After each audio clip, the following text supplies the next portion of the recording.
Hello, Ricky. No, we're not. So we've read Homestuck proper.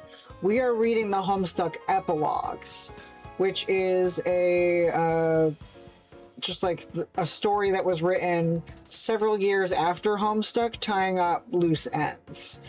And it's, yeah, so if that makes sense to you, that's why we're still doing this. And then after we're done with the epilogues, we want to play the games. So, and the games are more friendly to people who have not read Homestuck. So those ones are also probably fun to actually start paying attention in. Anyway, let me bring in the others. Hello, welcome on in. How is Vlad? Hi. How is Orville? How is Namner? I'm good. I'm alright. A bit hot, but that's about it. I'm a bit hot too. I thought I swallowed a bug, but it was actually just Orville, but don't worry, I spat him back out. Oh, good. 90 times It's, cheeks out. Hell it's- yeah. It's hot. It's hot in your gullets. You know? Indeed. I don't know why I said gullets plural. Do you have multiple? Yeah, Yeah, you're one for each stomach. Yeah. There's a stomach inside each of their ass cheeks. Nanas are built different than regular turkeys. Well, I mean, that does also explain the eyeball head and the lack of feathers and the crispy skin. Yeah. Yeah. It's a birth defect. Anyway, It's kind of like Muppetism. yeah, Muppetism. Yes. I have Muppetism, just in a different way. I love Muppets. They make me happy. When the Muppets are in the world. When the Muppets are in the world, baby! Alright. So yeah, I just explained, before I brought you guys in, I explained to Ricky that that we're reading the epilogues, which is, we finished Homestuck proper. The thing about Yeah. Homestuck is that it never ends. It just keeps happening, bro. So we're Yeah. reading the epilogues, so that everyone knows all of the things that happened after... Yeah, Oh, exactly. is Squid caught up now? Squid, are you caught up? If not, I'm sorry. I If wish. you are caught up, I'm also sorry. Aw, poor Squiddy. Time for you to study. That's right, you're in school, so you don't really have the time. But also, people in school don't have... And my uncles and wanted to say hi. Well, hi, Well, hi, Squiddy. Hi, Squid. Hello, Squiddy. Is your uncle caught up?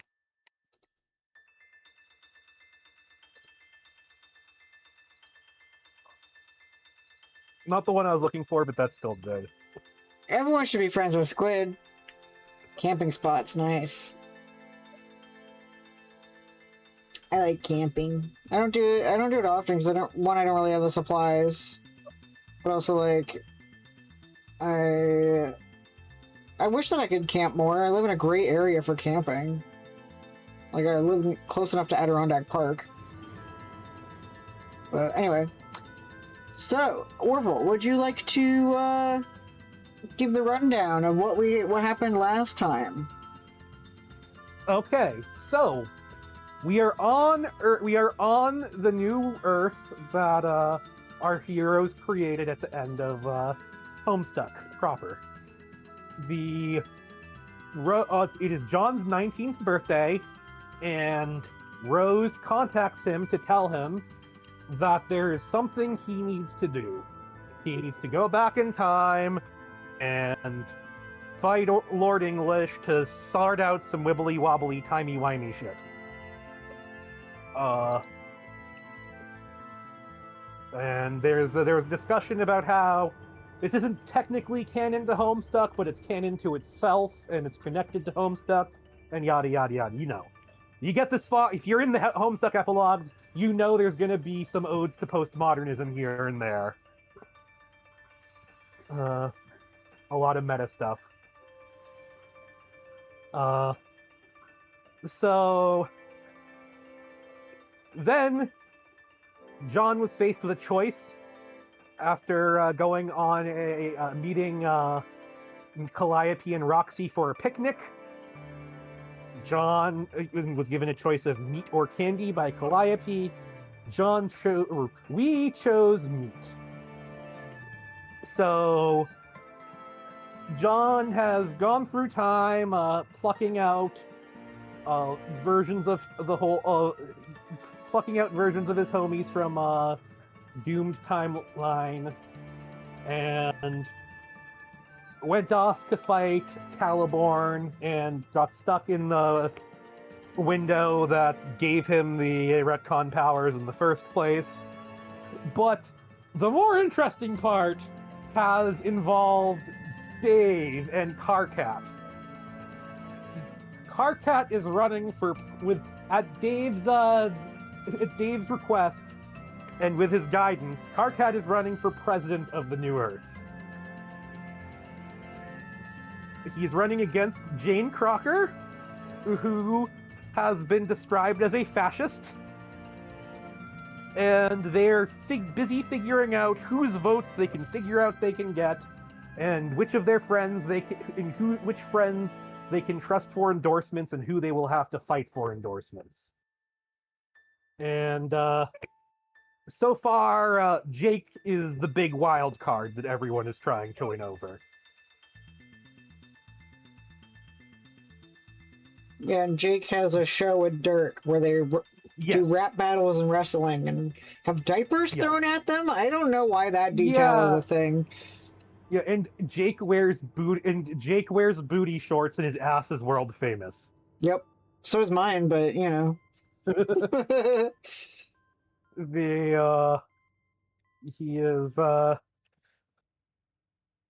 Jake is very swamp ass coded in this, actually. Yeah, you're so right.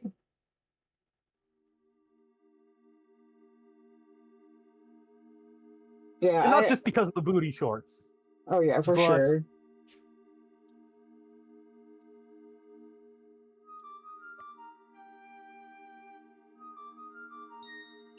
Yeah, I'm super into this already. Like the political part. Yeah, like I'm like, okay, the John thing's like cool and whatever, but like I need more of this political drama. It's so enticing. The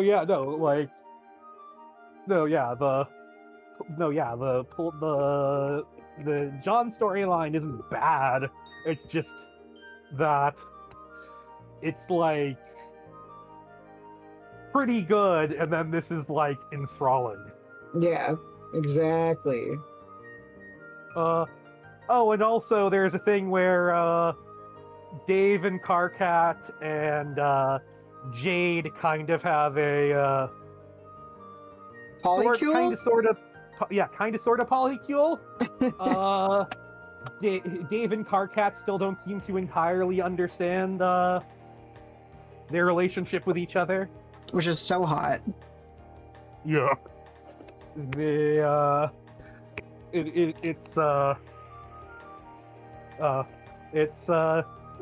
I'd like to say I have a poem. They both are gay in the very same way, and neither one knows that the other one's gay. Oh, that's so good. Thank you. I like that. Can you quote yourself on that? Sure. I stole that from someone. I don't care. You quoted me. You've quoted me regurgitating vines and TikToks and shit.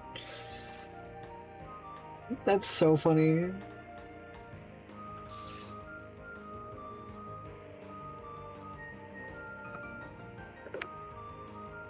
Oh, whoops, I forgot to add quote. Whoops. Easy fix. Hell yeah. 1848, baby. Communist Manifesto. Yeah! The Communist Tranifesto! Oh. Eat the rich! Hell yeah. Also, I changed this to writing and reading instead of just chatting, because we're basically reading at this point.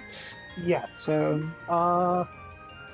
and appropriate to go from Frog Bernie Sanders to Troll Bernie Sanders. Yeah, right? Hell yeah. Alright. Then I guess we should start reading. Okay. Chapter 14. Jake yawns and knocks on the window to Jane's office again. For some reason, Jane has the shades pulled shut all the way around, so he's been hovering here way too long in his best tie and his best pair of short shorts. There's a crowd gathered below, gaping at a rare in-person appearance of a globally famous butt. The sunset has turned the head offices of Crocker Corp into a shimmering glass monolith, a beacon of, if you will, of the future, visible for miles in every direction. Jane probably likes to think about it that way, at least. Speaking of Jane, she pops her head out from between two strips of silk-lined Venetian blind to glower at Jake, who is hovering uselessly in the air. Do you want to, It was the front door. She mouths at him, but he responds with his specialty, incomprehension. I'm sorry, what? The exasperated hand motions Jane tries next work better. Oh, the front door, of course! Jake flies down to the street so that he can take the front entrance. He whistles a quaint little ditty to himself while he waits for the elevator to go up to the top floor. This time he knocks on the office door and Jane lets him in. Inside the office, it's dark and hazy. The whole place is candlelit, and Jane is reclining on her desk, sprawled out like a lounge singer on a grand piano. Specifically, a blue lounge singer on a blue piano, just like in one of the hideous velvet paintings Jake bought in New Prospect a few years ago.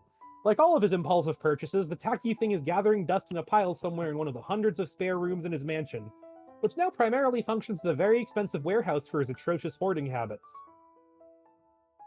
An intimate knowledge of his hoarding habits, particularly the type of sultry cerulean content he is known to hoard, is exactly why Jane is wearing a blue dress with a very high hem. Jake's bow tie practically spins at the sight of it. He freezes on the spot, an animal in the predatorial highlights of this buxom blue businesswoman. Have a glass of scotch with me, Jake. We have so much to discuss. Indeed! He crosses the office and shakily accepts the offered glass of ludicrously expensive fermented barley grain. He raises it to his nose and pretends to sample the scent. Jane, I must say, that is a very striking ensemble. Oh, you like it? Why don't you, come take a closer look? She's really bad at this, she thinks. This being seduction. She's so bad at it, in fact, that Jake immediately recognizes her ruse for what it is. Laughing nervously, he sucks the whole glass of scotch into his mouth in one go, ice cubes and all. And then, because he can't actually stand the taste of scotch, immediately spits it back out, ice cubes and all, spraying Jane's brand new sexy dress with quite an ungentlemanly fountain of boozy spittle. Jane is lashed both by the scotch in her face and how quickly her plan has fallen apart. Jake! Be jabbers! Oh no, all over my new dress! Jane, I am so very sorry. Here, let me help you clean that giggle water off your kettle drums. Oh no, you've done enough! Goodness, you've only been here 2 minutes and already... Why did I even think? Jane, please, I insist.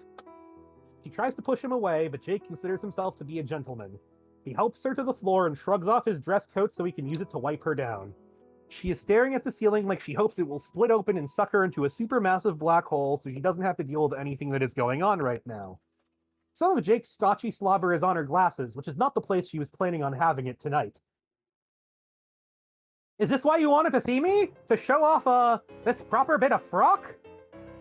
Oh no, of course not. I just wanted to talk about the economy. Jake doesn't care about the economy, but he's an ardent supporter of changing the subject.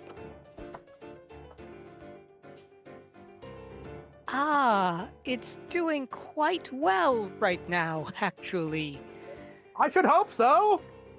But it might not continue to do so in the future, which you can guess is of great concern to me, being that I am a pioneering entrepreneur. Well, frig, that's awful, and you should do everything in your power to adequately explain to me this conundrum which I admit I am not up to dict on. You... Jane laughs quite sincerely as he ruffles his jacket through her hair. Oh, Jake, you really have no idea what's going on, do you? Wait, is this? Is this about the election muck-up? Because Jane puts a finger to Jake's lip and shushes him. It's a very smooth move, a total recovery. He shushes and she directs him to one of the couches that line her office. They stumble there, his jacket in hand still wrapped around her shoulders. I'm sure you've had an earful about the election already. I apologize. You must understand that my mind is quite occupied by it right now. But I've been doing an awful lot of thinking as of late. I see! About what? About everything, I suppose. About my life, about all of our lives, and the trajectory they've taken since we helped to create this new universe. You must admit that it's a lot to grasp, and I'm not certain we've all taken the time to truly contemplate our place in it. This is not really the kind of conversation you initiate if you're looking to extract a sexual deal out of someone. It is, however, the kind of conversation that you might have with a childhood friend who has become somewhat emotionally estranged from you. Both so busy with their exciting careers and misuse of their godhood. Who are they now? The same Jake and Jane who passed like particularly dysfunctional ships in the night a decade ago? Or is Jane wiser and Jake kinder? Are they better versions of themselves? Jane absently rubs the narrow strap of her dress between two fingers, vainly attempting to sort out her jumbled thoughts. That's an earful, Jane! I know. It's a headful, too. I can't help but worry. Haven't we really just been drifting these last 7 years? Drifting both in the sense of failing to fulfill our personal potentials, and in the sense of, well, drifting apart? Jane pulls a leg up beneath her, which slides her bare knee between Jake's. The couch dips a bit under their weight. I must admit, I never thought about it that way. I know. It's just that we're both so busy all the time. The years go by so fast, and I miss you. Jake blinks, his eyes wet and glossy beneath his spectacles.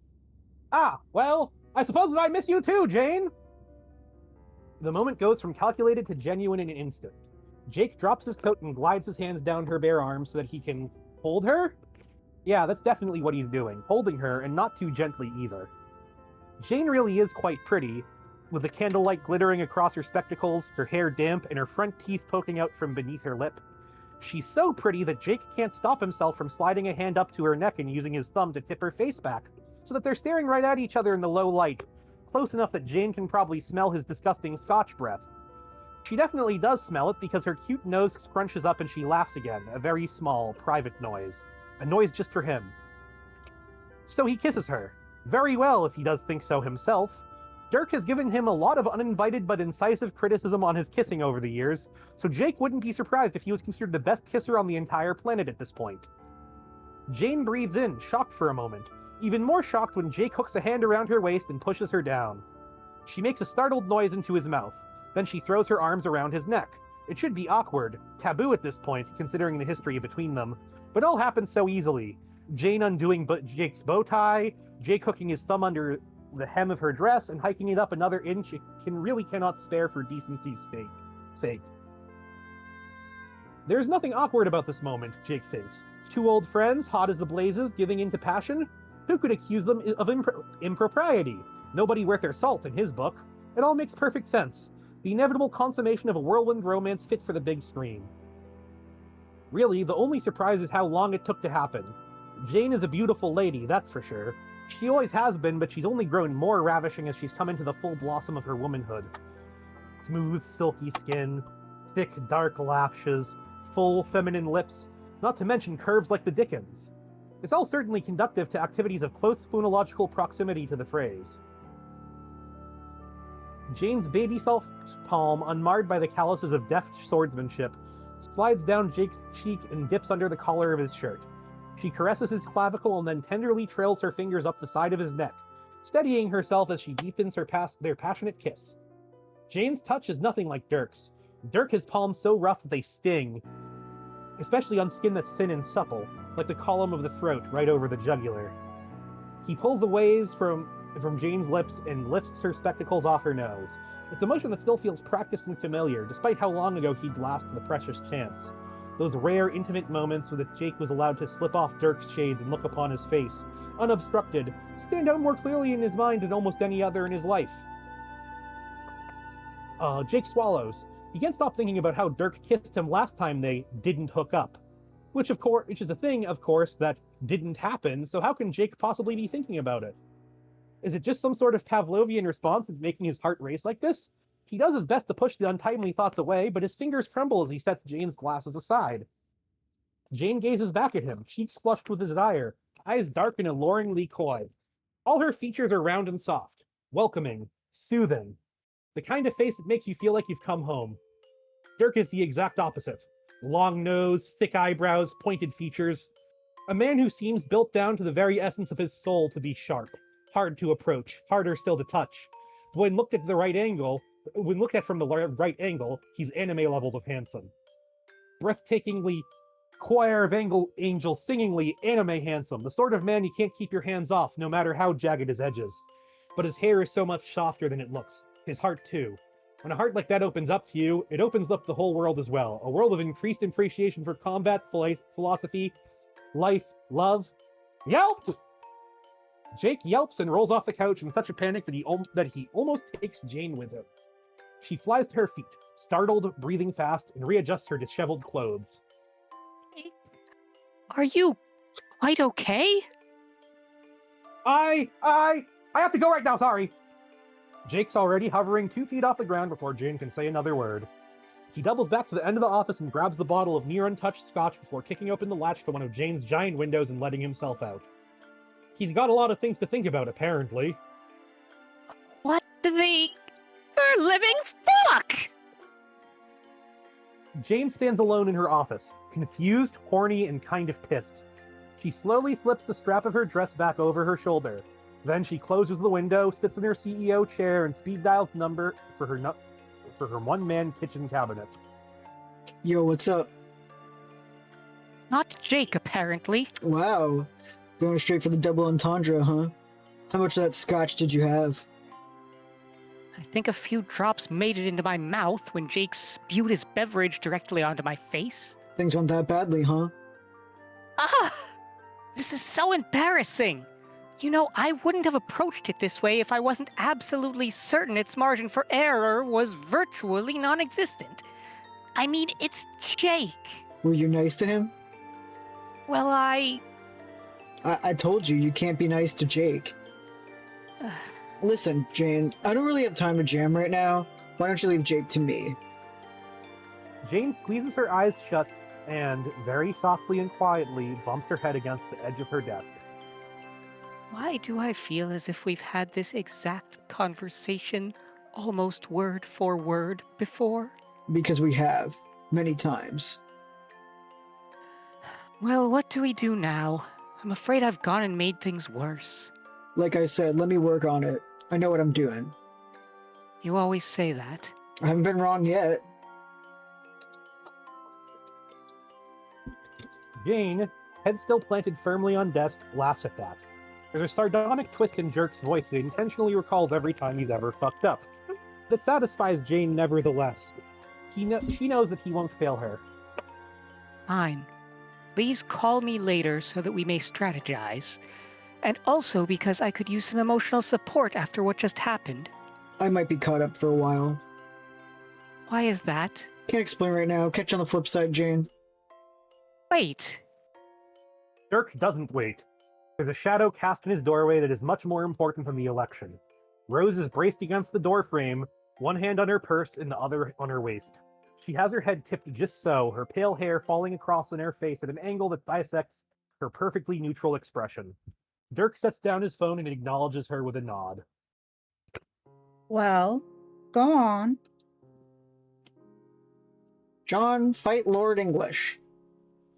All around you is pandemonium, a multi-chromatic cyclone of shrieks and clashing colors, as Mina's ghost army claws at the borders of Paradox space. Wait, that is her army, right? It seems like it's been so long since you've thought about any of this, but you're pretty sure this is the army you, Mina, Vriska, and the other circuit were trying to raise. So it's true then, the Juju has finally unloaded you exactly where you needed to be. Every screaming body pitches down and goes white the closer it gets to the black hole above you. And below, front and center, is Lord English himself, the big deal version, pimped up, hulked out, and throwing a huge, universe-ending tantrum. Unlike his younger form, his eyes aren't flickering wildly. They're locked in place, an 8-ball in each socket. You briefly wonder what that means, but your curiosity is interrupted by a massive outburst of technicolor dragon breath coming from his mouth. The laser show tears its way through a squadron of ghosts led by... Is that... Tavros? Seems like an awful choice to lead an army, but what do you know? Wasn't Vriska supposed to be leading the charge? Where is she, anyways? Listen. You don't have time to dwell on Vriska. She's probably somewhere around here, biding her time, waiting to execute her masterstroke and finish English off at just the right moment, like the cunning bitch she is. No, you can't think about that now. You're becoming enraptured by the sounds surrounding you. Not a sound, a sensation. A subharmonic symphony that you can only hear in your bones. This is it. The end of Paradox Space. The thing you saw in your anime dreams. A hard lump of air travels down your throat, but you... Don't hesitate. Behind you, the juju disappears, sucked out of reality with a pop. You move your arms in a dumb little motion, sort of like jazz hands, and summon up a wisp of wind to keep your cracked glasses in place. You then pull one of your sickest hammers out of your strife depth. Your teen friends follow suit. You glance back at over your shoulder at them. They all look pretty cool. Rose knitting light around her with the quills of echidna, Dave with his sword, pallid quilch at the ready, trailing time distortions behind him that look, if you don't squint, a lot like JPEG artifacts. Jade's got her favorite gun cocked and ready, with her ears perked up. Let's do this. Don't get overconfident. We have to do exactly like we discussed. Do I look First, like I know what a JPEG is? I just want a picture of a goddamn hot But dog. Rose doesn't get to finish what she was trying to say. Lord English's mouth roars open and a wave of energy blasts through your group. Rose is the only one caught in it. She dissolves in slow motion. You can see the outline of her body in shadow. One arm thrown up over her eyes, shoulders pulled up defensively, tape billowing out behind her. She leaves an afterimage of shimmering light in her wake and then dissipates. She's drifting apart like a handful of salt tossed out to sea. You can almost hear the cosmic clock counting down, tick-tock, and a chime to accompany her fate. Heroic.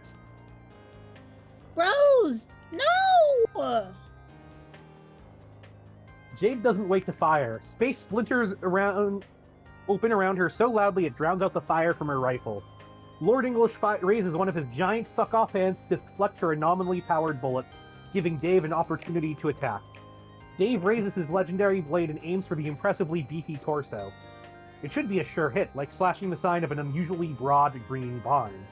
But he whiffs completely. It's a wonder how such a big man can move so fast. Jade inspects her rifle and tosses it aside. What is she doing?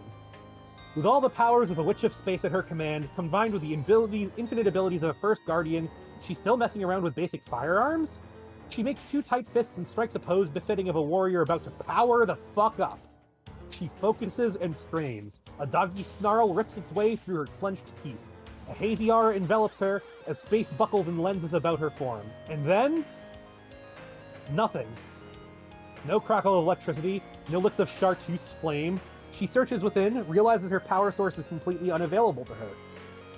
Then she looks up, and it dawns on her. That thing in the sky, the hungry black orb gobbling up everything in sight? That's where the green sun used to be. It's been swallowed completely by a black hole. The realization is horrifying. She feels suddenly, absolutely helpless. Jade opens her mouth to scream for help, but she's cut off. A razor-sharp fragment of reality slams into her back. It skewers her, exiting right through the center of the space symbol on her hoodie. She chokes and goes limp, encircled by a halo of her own blood. Get in there. You're barely a minute into the battle, and both your tactician and your most powerful player are down. You summon a windstorm to momentarily keep Lord English preoccupied, and try to grab your sister's wrist. Instead, you catch her by the hem of her skirt. Lord English struggles to emerge from the wind prison you just whipped up. You can see one of his arms flailing just outside the circumference of your storm. Tavros has pulled himself to his feet, and recognizing English's temporary state of vulnerability, directs the ghosts on his side to attack. No one is paying attention to him. Jade is floating away from you. You're having a hard time maintaining your whirlwind, your glasses, your hammer, and your grip on her. Lord English's head has emerged from the apex of your storm. He looks directly at you, and his mighty jaw creaks open slowly, well beyond the reasonable capacity of any mortal mandible hinge. You stare directly down the dark barrel of his throat, which readies another terrible laser shot. There's not much time to react. Make a decision. You let Jade go. She floats in literal slow motion, buoyed by the billows of her skirt. You summon a gust of wind and push her farther away from the battle. You're hit by a blowback from the current, and a line of her blood splashes across her face. But releasing her has created enough separation, just as you hoped. The laser breath passes between you, narrowly missing you both. You reel back like you've just been punched. Your control over the storm goes haywire for a second, long enough for Lord English to free his gaudy gold peg leg from it, and, more catastrophically, for you to drop your already broken glasses. You whirl around and swing your hammer to bop his horrible, deadly skull back into your storm. You can't really see what's going on, but you hear a gigantic crunch, and then another, and another. It sounds like a cereal commercial is playing outside the periphery of your vision. Dave, What? is Lord English eating my hammer? Yeah, dude, he totally is. What the fuck? It's a true outrage. This isn't going to work, waging battle without your glasses. Lord English has just eaten one of your sickest hammers due to your blind folly. You take a deep breath and dive down, right into the sea of ghosts. You land clumsily, palms first, and do an accidental handspring right into a bunch of alternate timeline trolls you don't recognize. Hey guys. Anyone see a pair of glasses down here? It's pretty important.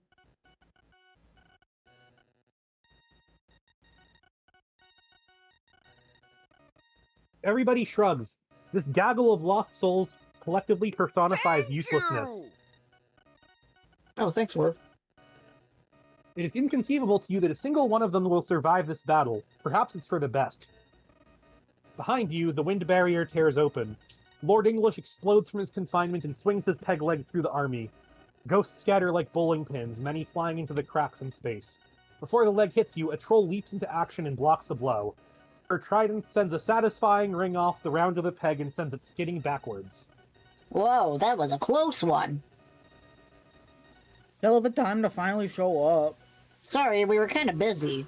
Bit of a weird question, but have you seen a pair of glasses down here? Are these what you're looking for? Tavros appears behind you and hands over your glasses, still in two pieces. You return them to your face so you can take a quick assessment of the battlefield. Take a quick assessment of the battlefield. Oh boy, Lord English, now free from your wind trap, is stomping around throwing an even bigger shit fit than before. The black hole above him is getting bigger. You can see the ghosts at the edge of the battlefield tumbling through space toward it, distorted, screaming, and helpless. Also, Tavros suddenly is leading an admirable charge of about 6 ghosts to attack Lord English's flesh foot. You wince, because you can see what's coming before it happens. It's a shame because you didn't get the chance to thank him before finding your glasses. English raises his knee and stomps 3 ghosts into oblivion. The other 4, Tavros included, get vaporized in a beam. The ghost army seems to be thinning out pretty badly by now. Most of the ones remaining are either fleeing or getting sucked into the hole. You whip out another hammer. A classic this time, the Wrinkle Fucker. Its boinging pair of irons are hot, hissing, and ready for action. You use the wind to propel yourself back toward the fray. Dave is slicing paper cuts into English's torso with glancing nicks from his blade. The monster is as spry as ever, making him a difficult target. You take advantage of his distracted cavorting to whack him on the side of the skull. Your hammer connects with a satisfying crunch, and he stumbles back, but recovers and lunges forward in a motion so quick that you can barely follow it. English grabs the Wrinkle Fucker with its mouth. You hold on tight, but he starts shaking his head rapidly the way a dog with a rabbit tries to break its neck. He chomps down hard and shatters the hammer's head, gobbling down the broken pieces. You watch incredulously as the giant dude eats yet another one of your favorite hammers. Unbelievable. He lunges for the handle in a ridiculously greedy attempt to finish what's left of your weapon. You recoil, careening out toward the black hole, but manage to stabilize yourself. You look at the handle of your tragically masticated Wrinkle Fucker, shrug, and toss it into the hole. Glancing back down toward your foe, you notice Nina still appears to be hanging on, clinging to his left suspender. Oh, hold on. Going in for the krill. Dave takes a step back to provide some space for whatever killer move she got up her sleeve. She raises her trident and jams it into the back of Lord English's neck. English reacts as if he's been stung by a bee. He howls and rears up, throwing Mina off his back with a force that sends her hurtling out into space. You can't track her into the void with your eyes, she's flung so far and so fast. You can only assume the worst. Glancing back down, you see English hasn't wasted any time after ridding himself of the irksome heiress. He has Dave pinned under his big green foot and is applying pressure. You've got to act fast. You whip out another hammer, you don't care which, and send it flying toward the monster's face. English quickly whips his head in the direction of the sailing hammer and swallows it whole. You rush after it, reaching for another hammer without thinking. The brief distraction, aside from providing English with another tasty hammer snack, seems to have brought Dave just enough wiggle room to slip out from under the foot, regain his composure, and draw his sword. John, I need a little... Dave ducks a wide blow from English's swinging fist. He backs up nervously, holding his sword out in front of him with two shaking hands. Anything. I need a little anything right now. Literally any stupid fucking thing you can do. I'm on it. You pop your strife desk open and just spam the hell out of your remaining hammers. A few excellent hammers that cost you a fortune to make, a bunch of shitty hammers you made as a joke, and everything in between. With another flick of your wrist, you spin them around so fast they form a perfectly impenetrable barrier of pure shitty hammer. Okay, the barrier's probably not the slightest bit impenetrable, but you gotta psych yourself up for this next attack somehow. In your hands is a weapon you haven't thought about in a long time, the Pop-O-Matic Brilly-Hoo. It hums with both tricksy energy and the barely contained potential for mischief. You strike the baddest-ass pose possible to strike while wielding such a clownish-looking implement, and begin your advance. However, you're interrupted by a voice screaming out from behind you. It's half familiar, half... hat? Wait. Wait! You... I have to get used to doing... Familiar. Yeah, I have to get used to doing, the fusion voices again. You whip your head around just in time to see a bolt of orange and green energy racing by you like a bullet. It slams into Lord English and sends him stumbling. I'm back! I'm back. Dave stands there with his sword, completely agog, his expression perfectly reflecting a blend of horror and the total inability to process who or what he is looking at. Dude, I can't believe you don't recognize me. You don't recognize me. It's me, Dave Sprite. Sprite. And also Nepeta? We're now called Dave Sprite Squared. We permanently merged forms and worked out all our shit. Oh, well, that sounds fucked up, but okay. Dave spreads their wings, sending waves of warm light through the battlefield. Light feels comforting somehow when it hits you. Behind them, Lord English is struggling to his feet again, roaring as he rolls from one side to the other like a kicked-over turtle. His muscles are so huge it's hard for him to maneuver. It would be hilarious if only all of reality weren't tearing apart at the seams around you. The sky shivers and shakes, raining needles of breached matter that burst and shatter at all angles, opening new voids where they land. Above the bedlam, Dave Pata is finishing up an inspiring speech.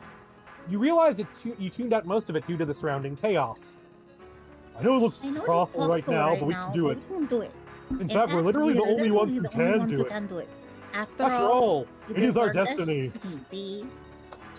Well, that last bit was pretty good, you guess. At least you caught the end, which is presumably the most important and uplifting part. You and Dave exchange a look that silently says all that needs to be said right now. Dave Pata is right. You three are the only ones left, and there's no room for failure. Final round. The last leg of the fight proceeds like a well-oiled machine. Perhaps a well-oiled machine careening down a steep hill toward the edge of a cliff, but well-oiled nonetheless. You, Dave, and Dave Pata. That's what you call a team. And that's because, upon examining your surroundings, you three appear to be the last living or dead beings left in existence. But damn it, you'll take it. You turn your hammers into an efficient spiral, a carousel of ass-kicking, and direct its fury right at Lord English's face. The butts of the hammers hit him over and over again, like racking up points in a slot machine. Dave manages to carve a red line up Lord English's side, drawing real blood this time. The slash snaps one of his suspenders in half, and must sever something else too, because the sword makes a bristly, meaty squelch when he pulls it out. Dave turns a half-second too late to avoid getting sprayed by the wound. English howls and swipes at Dave. Not wasting any time, you bury a hammer in his gaping mouth. Unsurprisingly, it gets swallowed, so you throw him another one. Now you're just throwing them into his fucking mouth like you're feeding him Scooby snacks. It's a gluttonous display you soon won't forget. You realize you seem to be stuck in a cycle and are in serious danger of running out of hammers. Dave, cat, sprite thing? Help! Coming, bro. Dave Pata scrapes their cool Wolverine claws up Lord English's back, and then kicks him in the back of the head. You time it perfectly and complete the combo with a well-placed Vrilly-Hoo undercut to his jaw. On the snapback, Lord English grabs the head of the hammer in his mouth. Oh no, not again, you big ugly oaf! I really, really like this hammer! Maybe it's the sentiment attached to the hammer, or maybe you're just fed up with this gross pig treating your full inventory of hammers like an all-you-can-eat buffet, but the bullshit stops here, you think.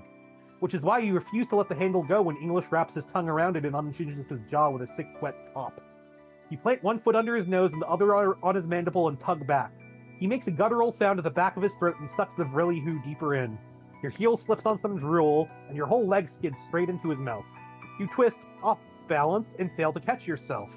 You only let go of the hammer when you feel the walls of his throat constrict around your ankles. The pressure sucks you in up to the knees with one gulp. Vrilly-Hoo is in his stomach, and you're following it down quicker than you can even process. Is this the end? No, you think. This is such an unfairly stupid fucking way to die. John! Dave Patet flashes behind you and hooks their arms around your shoulders. They yank you out, clearing your head from the monster's maw at least. The English rehinges his jaw and clamps down on your chest. Hard. Dave Patet reacts quickly, shoving their claws between his molars. You can hear them growling as they slowly twist their arm to pry the massive jaw open. You're not dead yet, but Lord English definitely got a big, sharp tooth in you. Your vision reels and goes blurry, then patchy, then dark, then... Don't fucking die. You pass out for, well, you have no idea how long it was. But it was enough for Dave Patet to get you out of Lord English's mouth. You can see their face floating above you. They're just a smudge of neon swimming in a sea of chaos. Wow, you almost got bored to death. That's it. What? I'm afraid to say that you look like total shit, my dude. You should stay stay here here while while we wind wind this this bitch bitch down. Promise me. For reality, you won't move. I promise? Oh, Oh, he promise. promise. Oh. Dave Patet holds something up to your face, your glasses.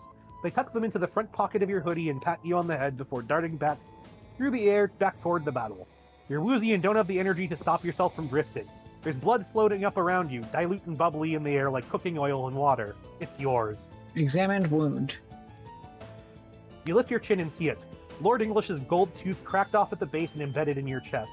It must be stuck between two of your ribs, you think, because it hurts like a bitch when you try to breathe. You keep your head up and watch the battle, but it's also indistinct and far away, playing out like shadow theater on the wall. Dave finds his moment.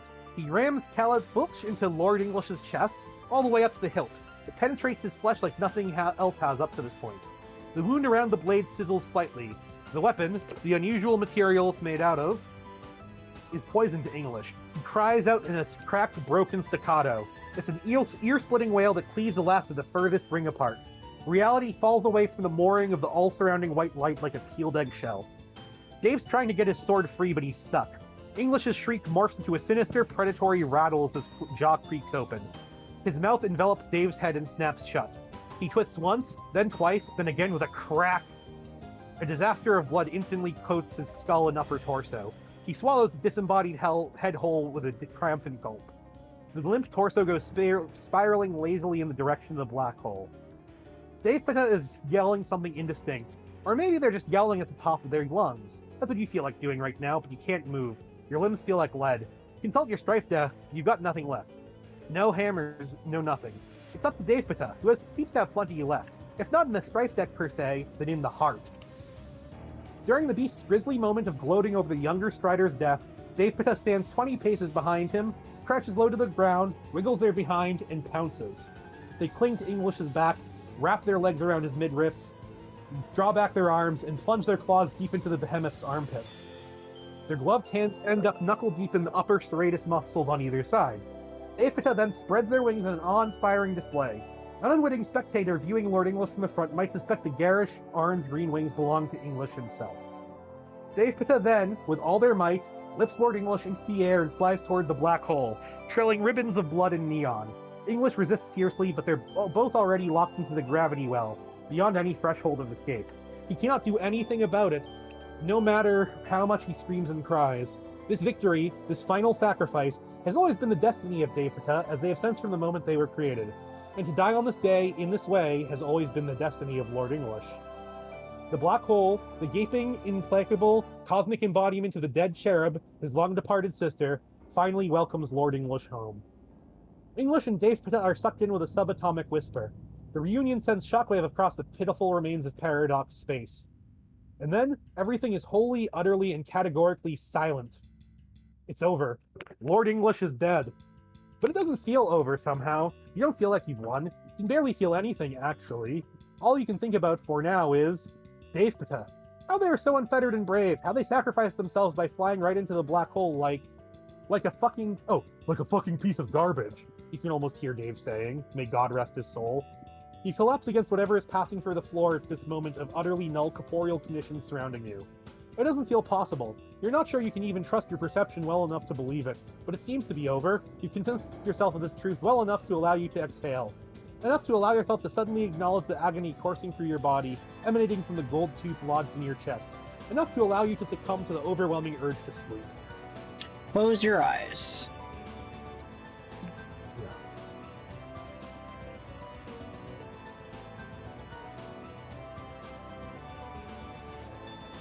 When I was a child, I wrote a novel. Rose is speaking with her eyes closed. She is weary, but standing for now, near one of Dirk's work tables. She has both hands resting on the chassis of his recent project, Sawtooth 3.1. The energy humming inside its mechanical heart warms her palms, Dirk snorts, but in a good-natured sort of way. That's the closest he usually gets to laughing. Another one of those long childhood wizard fix, I presume?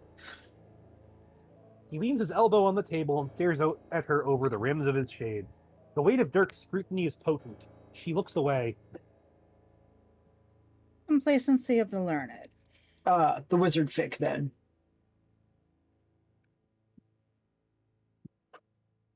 Yes, of course, it was nothing like the polished masterpiece penned by the middle-aged version of myself from your world.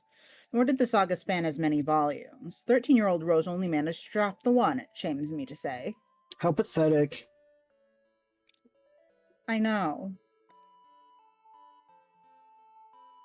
Rose steps back, trailing her fingers over the rivets that line Sawtooth 3.1's chest. Eyes closed again, she passes in front of the window. With the sunset behind her, she's a shadow ringed in yellow light that turns white at the tips of her hair. Though I must say, in defense of young Rose's literary integrity, having carefully studied all volumes of the Elder's work and then revisiting my youthful preteen scribbles of passion, I observed more power and emotion in the single ragged notebook than the full span of the best-selling series. It's more raw. It portrays considerably more sincerity than my young self was surely ever aware of stitching into the prose. It meant something. She turns to look at him. For all its plainly evident amateurism as the literary product of a child, I've come to believe it is a much stronger work standing alone as a single volume, its meaning and symbolism potently compressed, and its message shining through more nakedly, undisguised by the cleverness of a more seasoned writer. But the basics are the same as the series you've read. The plot concerns the machinations of 12 wizard children. They revolt against the complacency of the wise, kind wizards, and go on to become responsible for great evils. It isn't their intent to commit atrocities, or within their nature to do so originally. They become corrupted by an overabundance of knowledge. The kind never meant for the mortal mind to grasp. Yeah, this sounds pretty close to my recollection of it. It certainly wasn't the most fucked up thing I've ever written, but was easily the most psychologically potent, the most personal easily. But the personal aspects to it were all telegraphed through allegory and esoteric symbolism. I wrote it in what would be best described as a fevered haze, as if I were pulling inspiration from beyond myself, channeling the story rather than writing it. You could almost call the process. She runs a hand through her hair, fanning it into a halo that is suspended in the air for a moment, trailing spiderwebs of gold that dissolve into dust. She's smirking now, just a little. Enlightened? That sucked. Yes. It also sounds like it's the opposite of what's going on. It sounds more like you were trapped in a sort of dire creative fugue state, causing you to chart your own mental profile, using metaphor revolving around murderous, omniscient children. Well, consider the playful pun rescinded. Apologies for diminishing your presence with my suboptimal health and the toll it's taken on my wordplay.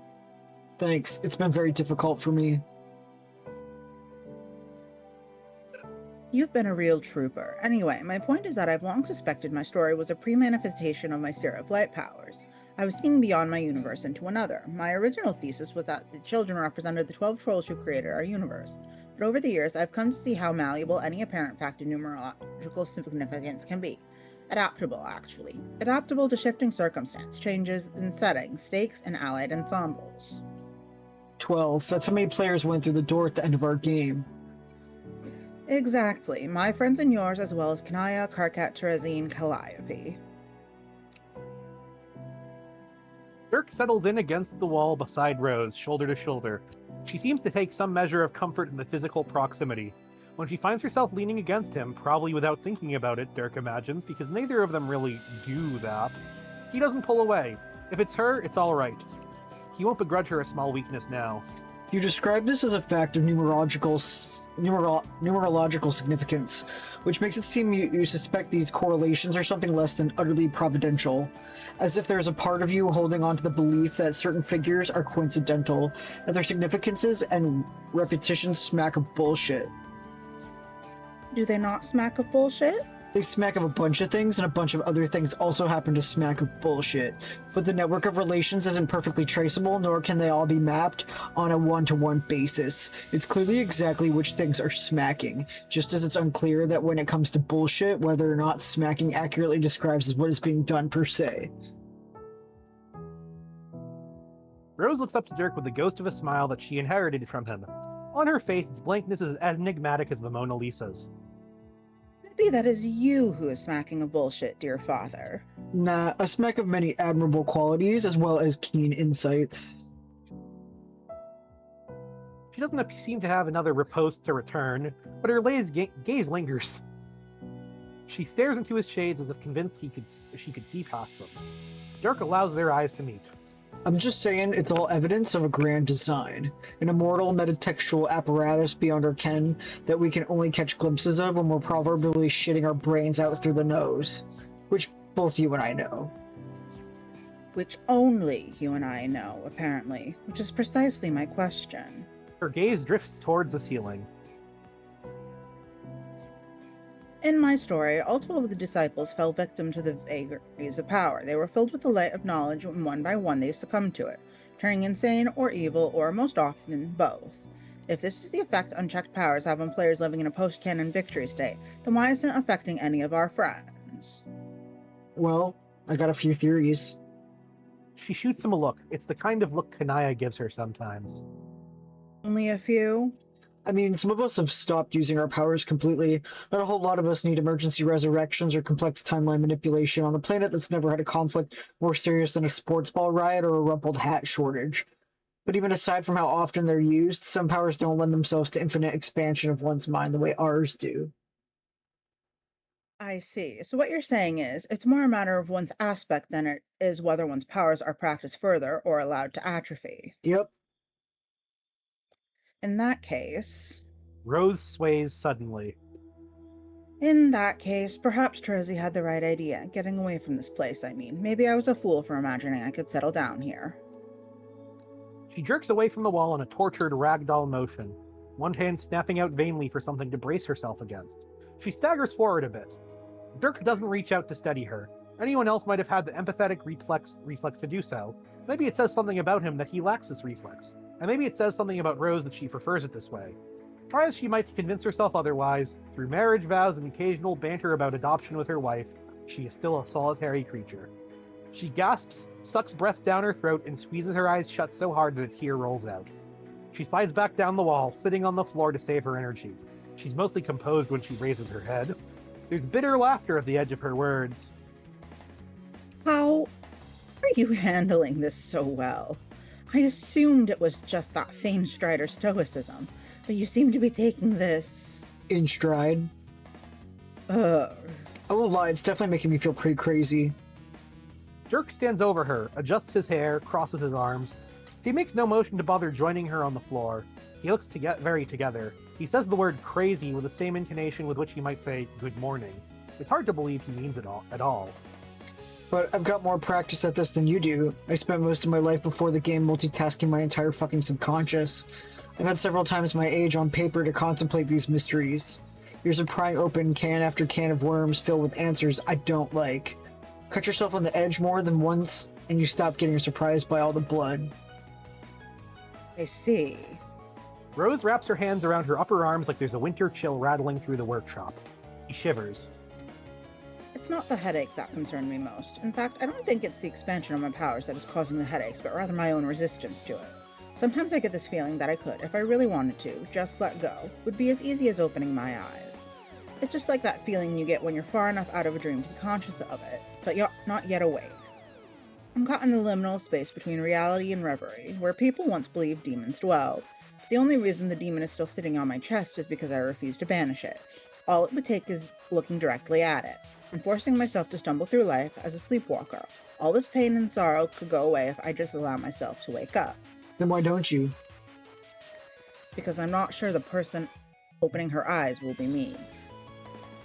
Her voice is lost at sea, swallowed by the swell of darkness lurking in her imagination. And if this was Kingdom Hearts, I would have to say swallowed by the swell of cum lurking in her imagination. This time, Dirk does reach out to steady her. He kneels in front of her, curls a knuckle under her chin, and lifts her face up to his level. Then in a deliberate motion, he pulls off his shades. I understand completely. Rose's eyelids flutter, heavy. She meets the intensity of his naked gaze aloofly, like she's not aware this is the first time he's ever let her see it. I know I sound pretty nonchalant most of the time, but actually I'm scared shitless of myself. I've always had this uncanny ability to chart a course from A to Z and not give a fuck about any of the letters in between. I'm not sure anyone should be allowed to have that much foresight, especially a guy like me. What upsets me most, I think, is the distance this all is putting between me and everyone I know. The farther above the board you fly, the harder it gets to take care about the pieces. I hear you, and personally speaking, things usually work out for the best when all those pieces do exactly what I say. So I'm also probably not the kind of guy who should get to be right all the time. Rose laughs softly. She's not scared of this abyss she's staring into at all. She doesn't even think to look away. There's really not an inch of humility in you, is there? I've just spent a lot of time in my own head. My absolute self-absorption is the inevitable outcome when the self is all you've ever known. When you're drowning in it. I know there's plenty of things that suck about me, no point feigning humility about the things that don't. And yes, I may be a shitty human being, but as a mechanic, I'm off the fucking charts. Rose's eyes have grown distant, almost mirror-like.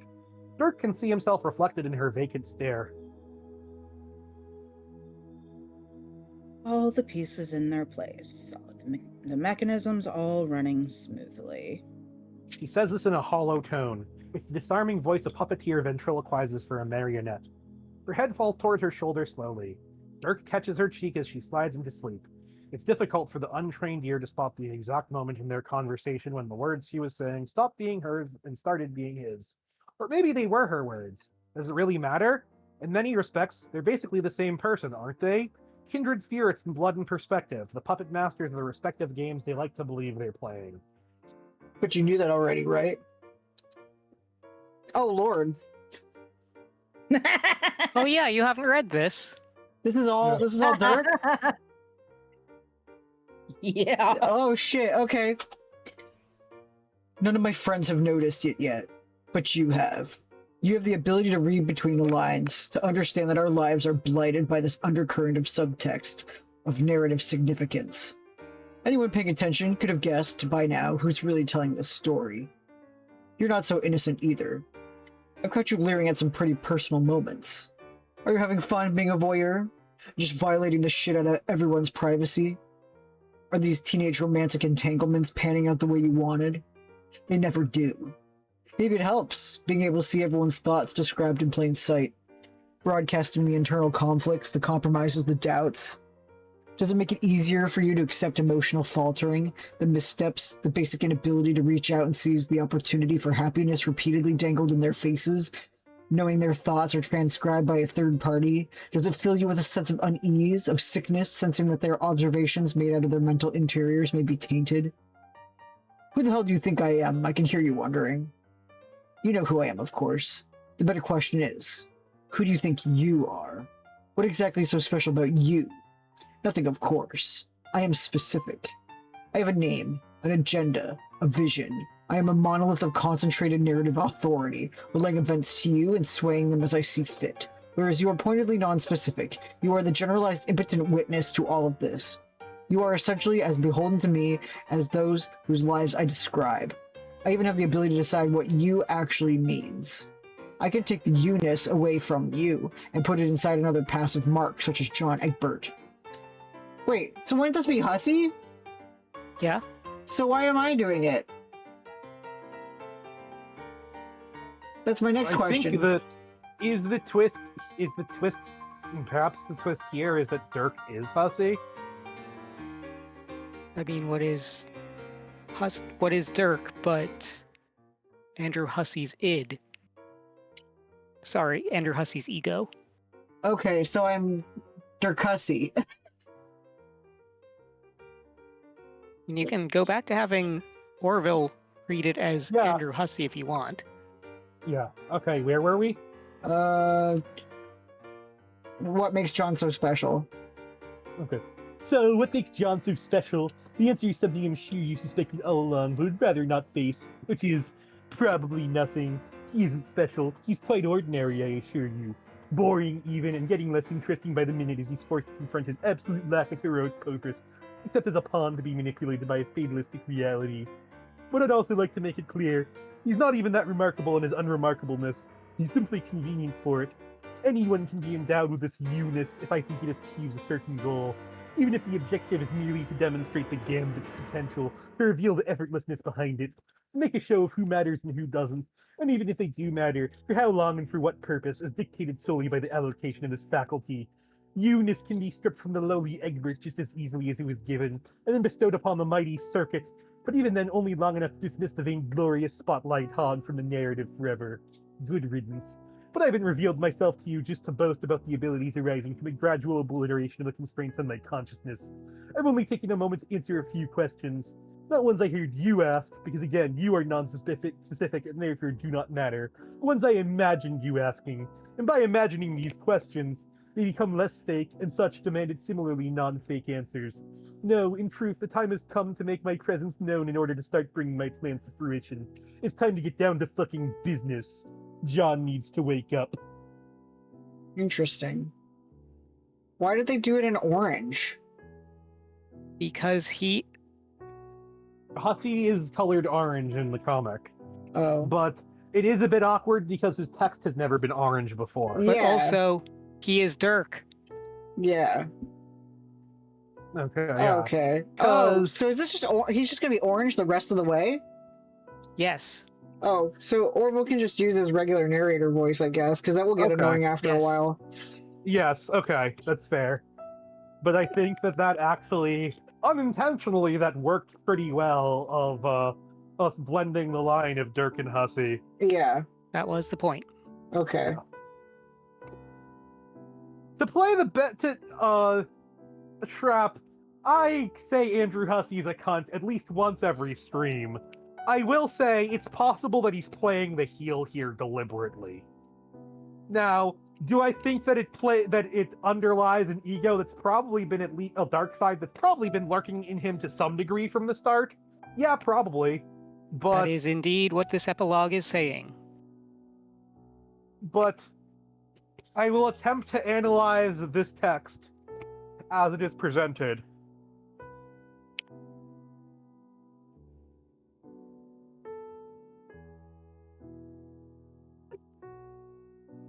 Yeah, probably. You wake up. What? You open your eyes. Actually, you're not sure they're open. Everything is intolerably bright, like it was inside the juju, but worse. Did you go blind? Are you dead? Is your ghost dead? You spend a couple seconds filing through miserable worst-case scenarios, but then you see it. Your own blood floating around you in a nimbus of shiny, taut bubbles. You reach out to touch one and it bursts around your finger. You finally process the true magnitude of what has happened. The furthest ring has been completely destroyed. And you're all alone. Everything hits you all at once. The light, your memories of the battle, the untethered sensation of weightlessness. It's a hammer stroke that hits you in the center of the head. It splits like rivers through your gray matter. That pain and disorientation goes all the way down your throat. You double over and, well, you're vomiting up everything in your stomach. Rest assured, it's pretty gross, and I don't think anyone needs an explicit account of the way you're disgorging your entire gut in zero gravity, or the way it's including your entire torso in puke from your long blue hood to your silly yellow slip-ons. You seriously need to get it together. You look like absolute shit right now, my man. In fact, you should really consider strongly issuing an apology for the mess you're making. I'm sorry? Who are you talking to, dude? Nobody's around for miles. Everyone's dead. Well, almost everyone. But certainly the vast majority of what qualifies as everyone in your current frame of reference. Every single person, every single thing, nearly literally has been sucked into that monstrous black hole up there, including every single fragment of black, empty space that used to provide the canvas for this bleak continuum. And most of your friends, Rose, Dave, Absurd Cat Dave, and hundreds of ghosts, who all valiantly contributed to a victory of which you're only now beginning to question the functional necessity of. Functional necessity? That doesn't sound like something I would think.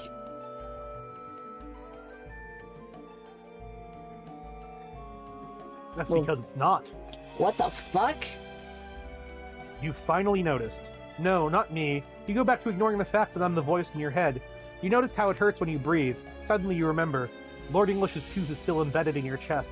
You panic, wrap your hands around the base, and give it a little tug. It's excruciating. The tooth makes an awful grating sound as it grinds along one of your ribs. You gasp and lose your grip, biting the inside of your mouth so hard that you taste blood. Can't blame you for trying, but I wouldn't do that if I were you. Without someone to administer proper medical care, you'll bleed to death pretty much instantly. On the other hand, the tooth is poisoned, so you're pretty much fucked either way, and that's really all there is to say on the matter.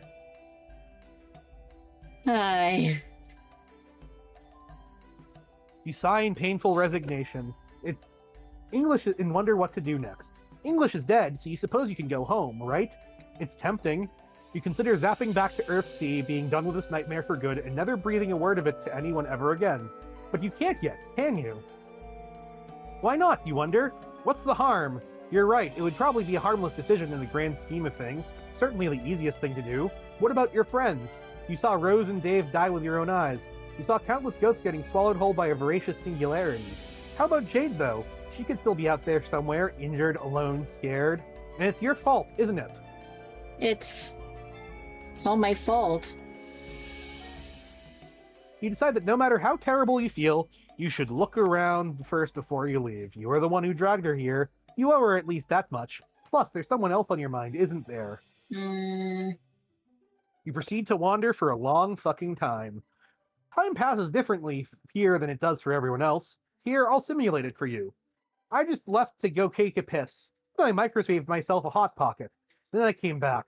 In the time it took me to do that, you just spent hours drifting around the entire circumference of the black hole thinking sad sack thoughts about the years of inaction that led you up to this point. Intermittently humming the Ghostbusters theme to yourself. You get so worked up about one of your Ghostbuster freestyles that you almost miss it. There, 11 o'clock. Do you see it?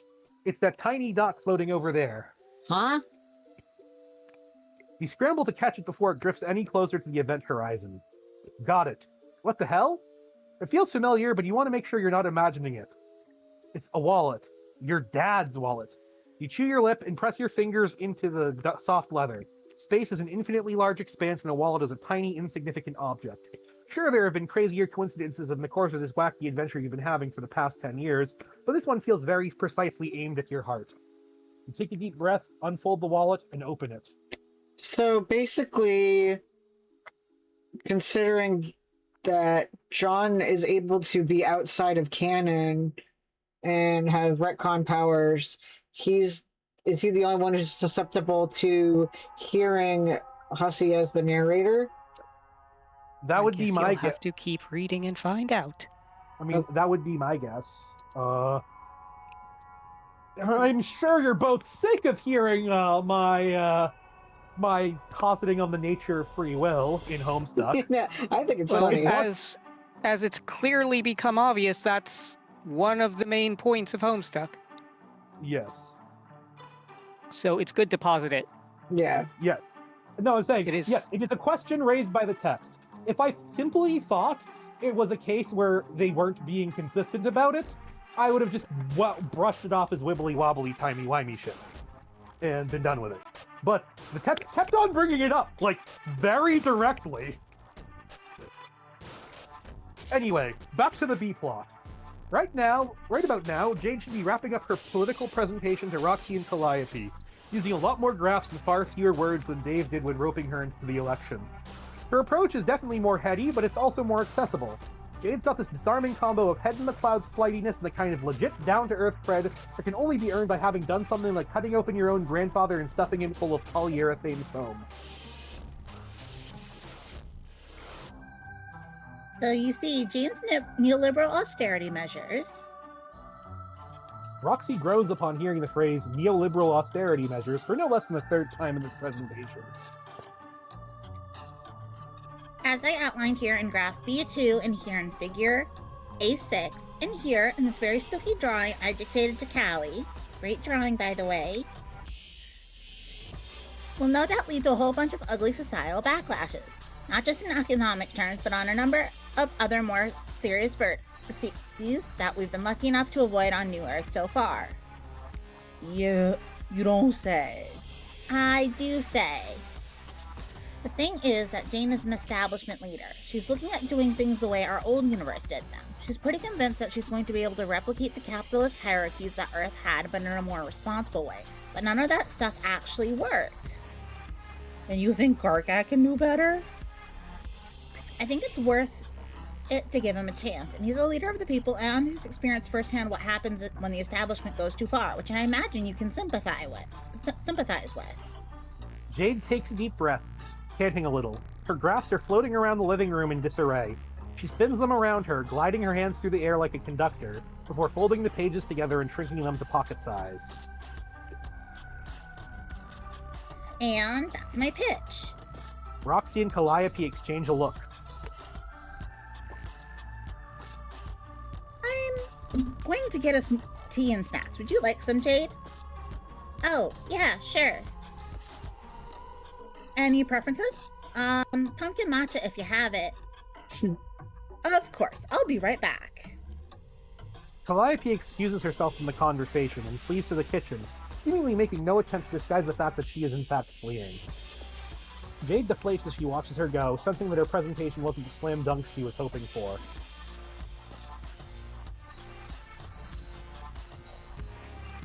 So, what do you think?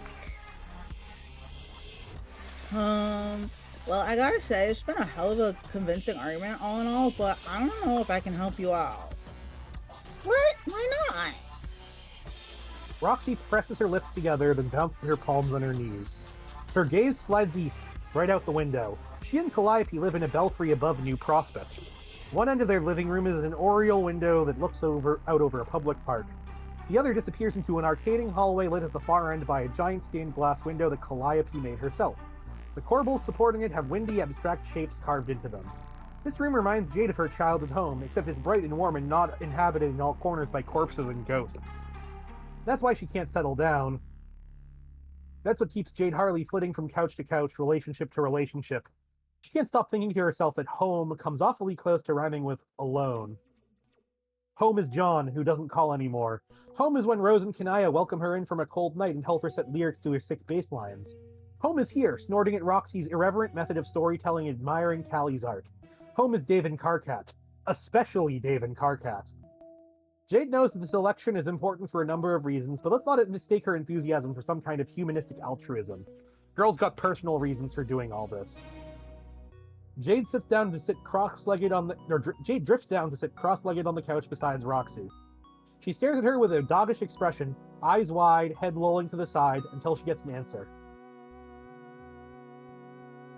I just don't really care about politics that much, I guess.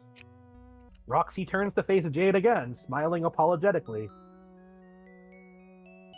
Also, this election is all kinds of personal. I mean, if I came in your house and asked you to make some grand political whatever against your BFF, would you be all, oh yeah, sign me the fuck up? I'm all about the sowing of discord among my childhood friends. So, let me guess. Dirk got to you first. Not even. I got no problem telling Dirk where to stick it, Lamau. But Dirk's not the one running. You think he's not the one pulling the strings behind the scenes? Sure, but give Janie a little credit. She's got more moxie and ambition in her pinky than the rest of us got all together. She's been planning this for years, but she's, Ruthless. Roxy frowns. Jade is being pretty unfair. fragile.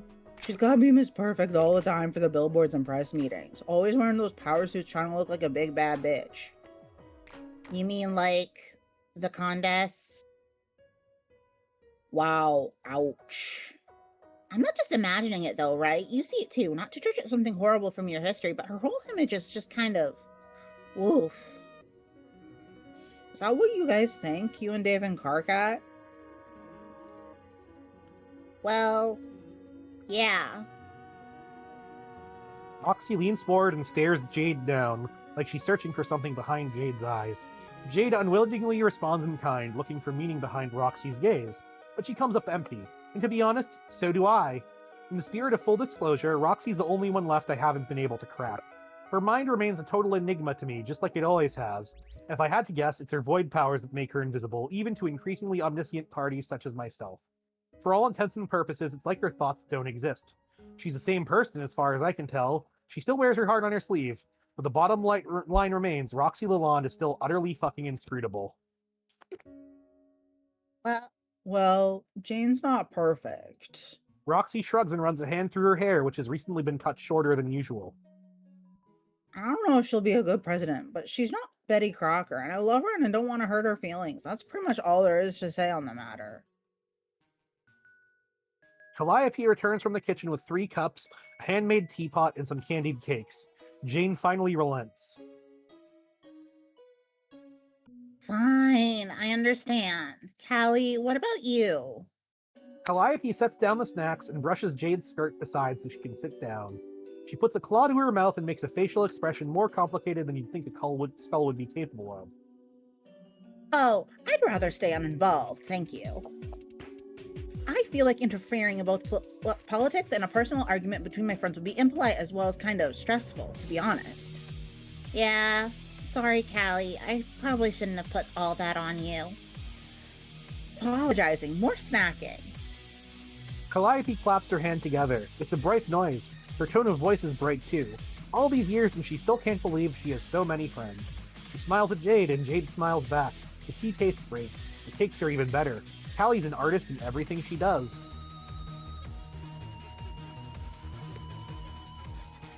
Callie, you're such an amazing hostess. Roxy, you're so lucky to have her. Roxy giggles, awkwardly. She gives Jade a gentle jostle, an elbow to the ribs, and lowers her voice. Not her. Them. Oh. Jade tenses up and tails, turns a wide-eyed look to Calliope, who is still smiling politely. She realizes, a bit too late, the profoundly insensitive nature of her social misstep. Oh. She grabs one of Calliope's hands. Oh, wow. I'm sorry. I didn't mean to be culturally insensitive. I've just been stupidly calling you a girl for years like a big fat dummy. Oh no, I'm such an asshole. You are absolutely not an asshole. I didn't mind being called a girl. I still don't really mind. It's just not exactly accurate. But I did take comfort in being a girl for a very long time. This is something I've only recently decided. Yeah. Roxy pauses, even though the lilt of her voice makes the sentence sound unfinished. She stutters the next part out. Me too, actually. You? Oh, yeah, we are both a they household now. Package deal thingy. Things are non-binary as fuck around here. Hell yeah. Wait, what? Really?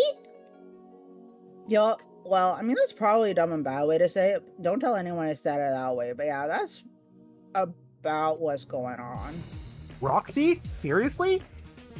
Like I said, fucking inscrutable. I never would have guessed. Not that I've spent much time contemplating issues related to gender. I'm pretty secure in my expression of masculinity, but, and, you know what? Fuck this. I don't know anyone an explanation of any sort on this topic. I'm confident with who I am, what I am, my gender, as well as my understanding of the concept. You want my honest opinion? It's fucking fantastic. Good for them. Both of them, I mean, but also both of them in a singular faction. since each one can individually be referred to by the conventionally plural word them. I'm ecstatic for this personal development they've embraced, for the people they are, the lack of gender they identify with, and the pronouns they prefer. I've got no problem with it whatsoever, and frankly, it's fucking insulting anyone would ever imagine otherwise. Hell yeah. So yeah, I'm gonna allow it. Carry on. Wow, that felt good to say aloud, man. Hell of a way to come out. It's okay. I don't want to make you uncomfortable. I know. But I am curious if you need to talk about it, I mean. Maybe. Callie and I have been talking about it a lot, unpacking all kind of baggage with their alien stuff and my human stuff. So I got to thinking, what even is gender? Am I right? Well, Oh yeah, that makes sense, I guess. Jade looks at where her hands are folded in her lap, bites her lip. She has her own concerns about this, her own thoughts. Reasonable thoughts, I'd say, but I'll refrain from any further comment. I'm staying away from the subject from now on.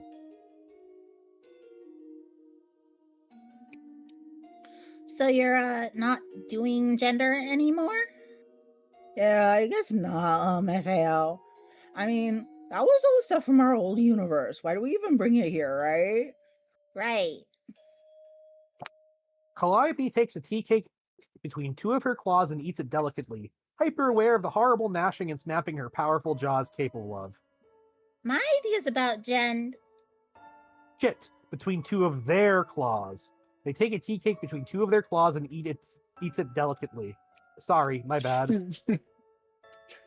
were entirely influenced by my time watching Earth. I suppose I only thought of myself as a girl because, my brother took masculinity quite seriously.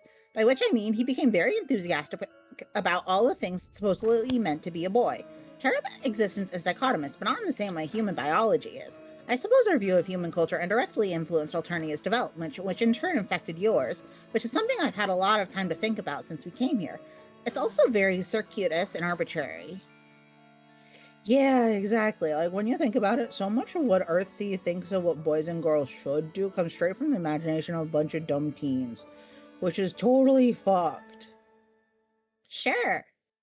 Jade nods quite thoughtfully. She'd be a doggy's fucking uncle if she wasn't going to come across woke as hell about all this. Truthfully, though, it was making sense to her. Eye-opening, really. Why hadn't anyone told her this was even an option when she was younger? She probably would have loved being a they when she was a teen. I mean, what am I gonna do? Get married and pop out 100 babies? No? Exactly. I mean, once upon a time, I guess I thought about that, but I don't think it's what I really wanted. I just like the idea of me and Dirk making some smart-ass, awesome kids together. Because I like the idea of Dirk. Also, literally no one else on the entire planet was alive at the time. But we had some babies without even being consulted about it anyway, so whatever. Your kids are pretty cool. I know, right? Personally, I'm a big fan. And like that, Jade's smiling again. The storm clouds passed so quickly in her world, you almost wouldn't have thought there was anything wrong at all. Roxy and Calliope certainly didn't notice. But there is something wrong. This time, they'll notice. Jade drops her tea. The cup hits the floor and shatters. Jade? She takes in a sharp breath. She's not feeling well suddenly. She's dizzy, feverish, seeing things beyond her field of vision. A blinding flash of light. A black perfect circle burning a hole in her eyes. She tries to stand, but her knees wobble and knock together. Roxy shoots out of her seat and catches her before she hits the floor. Oh shit. Is she okay? I don't know. Get a call from the kitchen and some water. Okay, I'll be right back. Roxy eases Jade onto the couch and checks her pulse. She doesn't look bad at all. Jade wears unconsciousness well, having spent the better part of her life napping. Roxy slaps her cheeks lightly and says her name, begs her to wake up. But she can't hear her. Jade is somewhere else right now. It's really interesting is that, like, why I laughed during the part where Hussey was, like, trying to defend his masculinity. I think Hussey, like, officially now uses they, them pronouns. Hussey uses any all. Any all. Okay, interesting. And, like, heavily leaned into clown gender. Yeah. like very heavily after Cyclonials. So I mean, yeah, Hussey has always had a lot of clown leanings, I guess I'll say. like this is probably written like shortly before, maybe like a year before they came out as any all and everything. I'm not entirely sure the solidified like everything happened after COVID. That much I remember. Okay. All the gender stuff with Hussey. And this is 2019, if I recall correctly, Yeah. so it's just before COVID. Yep.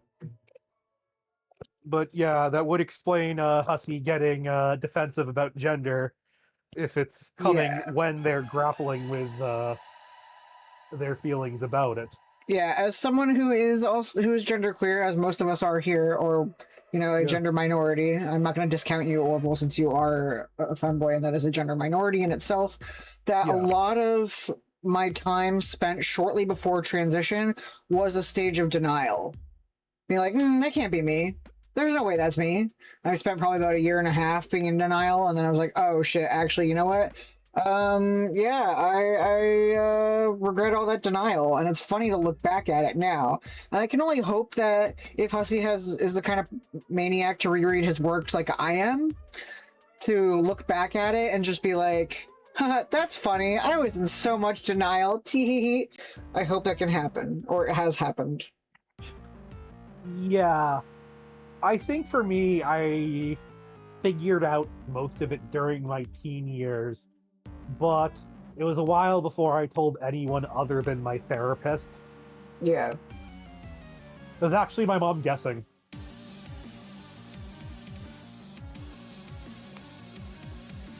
My brother, who is gay, was like, hey, he was like kind of upset. He was like, how come you didn't tell me first? Since he was openly gay, he's like, and the only reason is my mom guessed, and I said I would answer the question she was asking honestly. So, and that got him feeling better. So, but there were definitely periods of denial or just, oh, this is wrong. If I just suppress this, I will like pretty gross things. I'm not going to encourage anyone suppressing part of themselves. I was a very insecure teenager trying to figure out a lot. And that can definitely lead to a lot of defensiveness. Oh yeah, for sure. On a self purpose.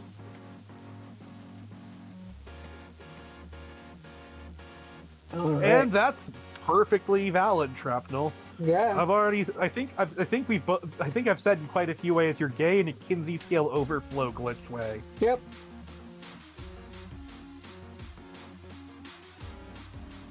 Shrap is a lesbian. He's lesbian coded, but in a very different way from Nana. Yep.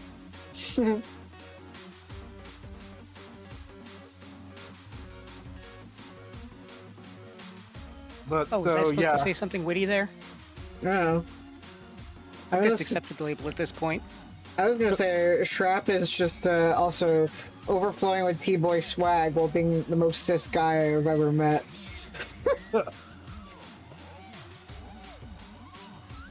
And there's me, with no gender. Hell yeah. Yep.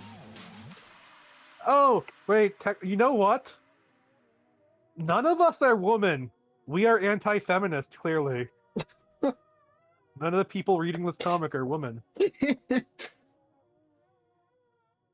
The stream does not pass the Bechdel test. Tragically. As we know, the one and only indication of whether or not a work is feminist. And not literally a joke made by a lesbian artist. About observing trends in movies. Yeah.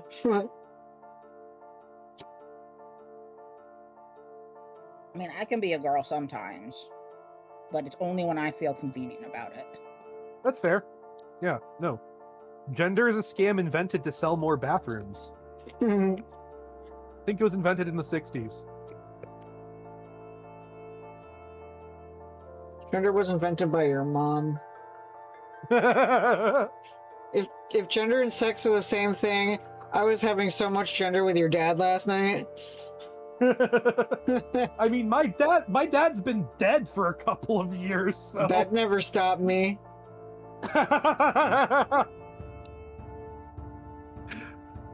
I am pretty sure. Oh no, yeah, that's actually my go-to. Why I think applying the Bechdel test is like an analysis of whether or not a text is feminism is very, very flawed. But I guess we're going on a tangent now, and it's a less fulfilling tangent than talking about personal growth. Happy Yowie Day. Yes, happy Yowie Day.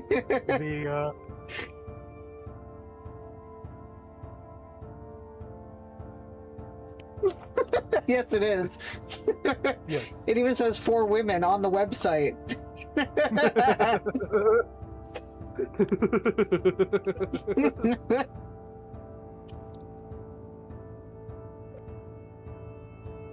Jade gasps awake and begins to spiral. Her body vibrates, sending waves of space distortion out in all directions. There's nothing to absorb those distortions. No space, no nothing. She's floating in a void of pure, overwhelming light. She feels it even before she feels the pain from the wound in her chest, the vast emptiness surrounding her.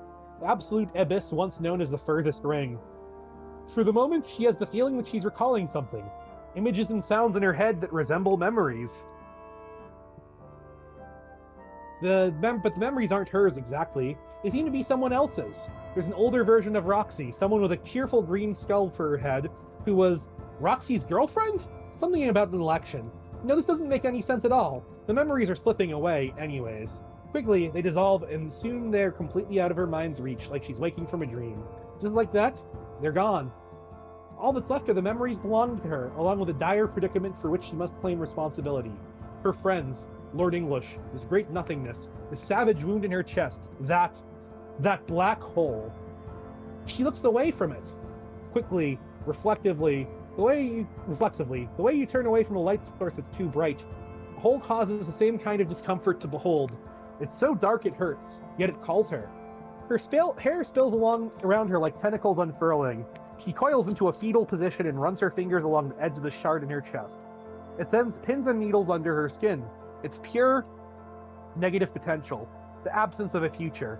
The thing skewing her through right now is the space between breaths, between atoms. She tries to remove it, but has trouble getting a grip on it. It fails to behave like a solid piece of matter, remains lodged within her stubbornly. It hurts, but she won't finish dying. Not just yet. She unfolds, blinking against the vast, empty light around her. Her memories crease as she moves, filling her mind with the knowledge of the last few hours. She's 16, she thinks, trying to reorient her, and she just fought Lord English after being plucked out of a doomed timeline. At least, if you can even call what she did fighting. What was that dream? It was significant. She knows that much. Dave and Carcat? Why did they jump into her mind as a unit? Earth-Sea? What's Earth-Sea? Concepts collide, commingle. Two different understandings of her world knit into each other as easily as she takes her next breath. Urgency bleeds off her neural receptors, melts right out of her fingertips. She lets herself float, unmoored, carried along an ebb tide in space that only she can perceive. She wonders if anyone else survived. She wants to see John. She didn't notice the moment she turned her gaze back toward the black hole, but now she couldn't look away if she tried. In slow, hazy spirals, it beckons her. But now she couldn't look away if she tried. The longer she stares at it, the deeper she peers into the folds of intimate atrophy, and the louder it gets. Loud? She only now realizes there is sound emanating from it, but not the kind physical ears can detect. The whole is a voice, one that becomes material the more the expanding black sphere dominates her senses. Jade's wound throbs. She hears the voice fill up the dark space between her ribs.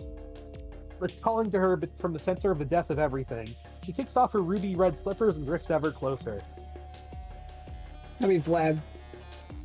Let's Dave. Oh, Dave? That's Dave. Is it? Come. Yeah, I didn't think it was Dave. I thought it was. English always speaks in uppercase letters. I thought it was. Oh, that's true. I thought it was Caliborn, but you're right. No, yeah. Come. Come. What the fuck? Forget I said that. Jade leads into her accelerating descent. She listens for another command, but the hole is seemingly said all it will. She considers asking who is speaking, but her mouth stays shut, powerless against the forces transfixing her. Jade has no way of knowing who this voice belongs to. She has no context for understanding the true nature of its being, what role she has played in bringing about the end, and how long she has been waiting for this. She has no idea, but I do. The dead cherub is making her move. We should get the fuck out of here. Let's see what Dave's up to, okay? Holy shit, that's disgusting. Don't be a fucking xenophobe. I'm not being a xenophobe. Karkat doesn't respond immediately. He shovels his feet to the edge of the outcropping they're standing on and stares down at the brood pit, where the mother grub of Earthsea is squelching out unfertilized jelly. Dude, you know I'm not a xenophobe. No answer. This silence makes Dave actually back up for 3 seconds and think about what the hell just came out of his mouth. He's worried that maybe he said something wrong here, that he was being horribly insensitive inside a place that's probably holy ground for the few Alternian-born trolls left alive. Maybe flippin' xenophobia isn't the best look in front of your alien pseudo-boyfriend when it comes to jamming about the irreconcilable biological differences between your species. Dave could definitely be handling this situation with a certain measure of restraint or grace, but he's got my genes, so he decides to handle it a different way than that.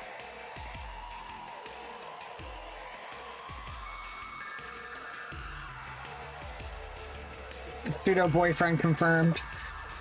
Yeah. Yeah. I mean, that's what this whole election thing is about. Having your back when it comes to this reproduction issue. Well, that and the economy. Let's not lose total sight of the economy in this critical discussion. But I'm almost as passionate about this troll speciesism thing as I am about the economy, which you may have not known is my #1 issue. My wheelhouse, you could say. But my other wheelhouse is like, giving a fuck about your feelings and culture and shit? Karkat still doesn't answer. He's staring real intently at the jelly. Dude, hey, Karkat. Yo, Karkat, you listening? Hey, dipshit, shut the fuck up for a minute. I'm not ignoring you because I'm mad. What? That wasn't what I don't know. I know that you perish like a delicate lilac bloom in the fucking desert if I'm not showered with my verbal... If not showered with my verbal attention at all times. But I'm kind of witnessing the rebirth of my entire fucking species right here. You ever think that this might be a monumental time for me? That I might be awestruck at the pure majesty of this sight? Dave comes to the edge of the outcropping, standing shoulder to shoulder with Karkat as he too observes the majesty of translucent goo getting birthed out of an alien asshole.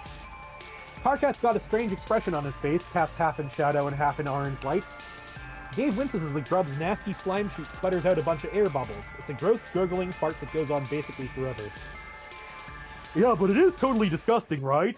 I can't fucking believe you. What part of this is disgusting? Is it the slow deflating of its distended abdomen? The sound of dozens of segmented legs clacking against its exoskeleton? The unfiltered slurry being slowly squeezed from its oviposital sphincter? Is that it? Is that disgusting to you, Dave?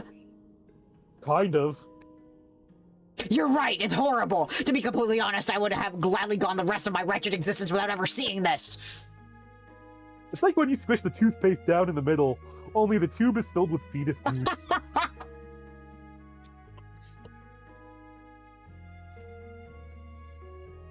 Blood.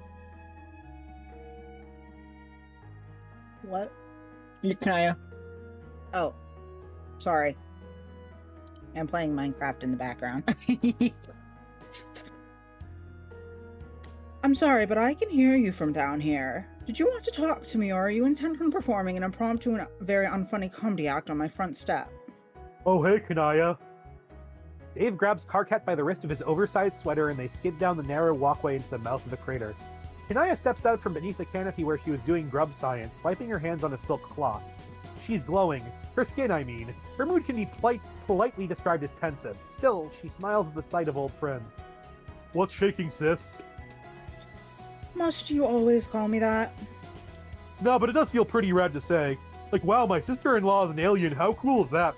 I love our awesome planet where everyone is free to form xenophilic family units without fear of government interference or reprisal. Which is a totally smooth segue into the topic at hand. That wasn't smooth at all. In fact, I don't think it would be possible for you to raise the subject we've come to talk about in a more ostentatiously awful and awkward way, just because you did that stupid little...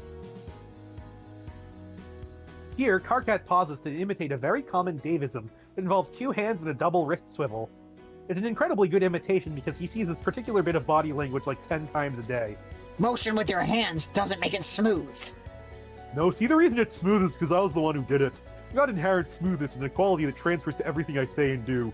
Also, the thing I do with my hands isn't stupid. It's cool. It's the stupidest thing I've ever seen, and you do it like 10 times a day. What even is it supposed to be? I'm dropping a beat. Like I'm using a turntable and scratching one song into another. All smooth and shit. It looks like you're trying to fold laundry you forgot to iron. Dude, you've never once in your life ironed a shirt. I am familiar with the basic mechanics of your Earth customs, Dave. Okay, ironing is definitely not Earth culture. I've seen Kanaya iron like a whole bunch of shirts. Yo, Kanaya, back me up here, sis.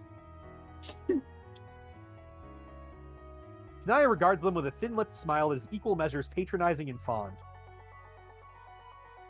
So this is about the election. Yes. You've already heard. Kanaya holds up her phone. I do get the internet down here. I'm impressed that you manage to be seen in front of that many people without spontaneously bursting into flames. Wow, thanks. Another vote for confidence from one of my dearest friends. This condescension is really rich coming from the person who decided her narcissistic obsession with being the one to hatch the mother grub was more important than not seeding our planet with a stopgap system of reproduction that would cause systemic speciesism to ossify into society for 5,000 years. Karka, hey.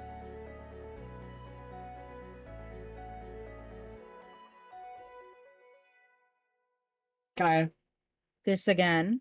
Yes, this again! Fuck! Karkat, buddy. Remember the game plan here. You want to get Kanaya on our side, not alienate her completely.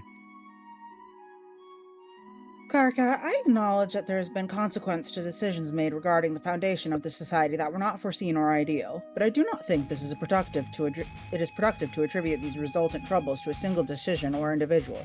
It stands in the way of our efforts to address them. You know as well as I do that we must present a united front. Please do not misinterpret my tone. I have nothing but the utmost faith in you. Kanaya reaches out to put a hand on Karkat's head.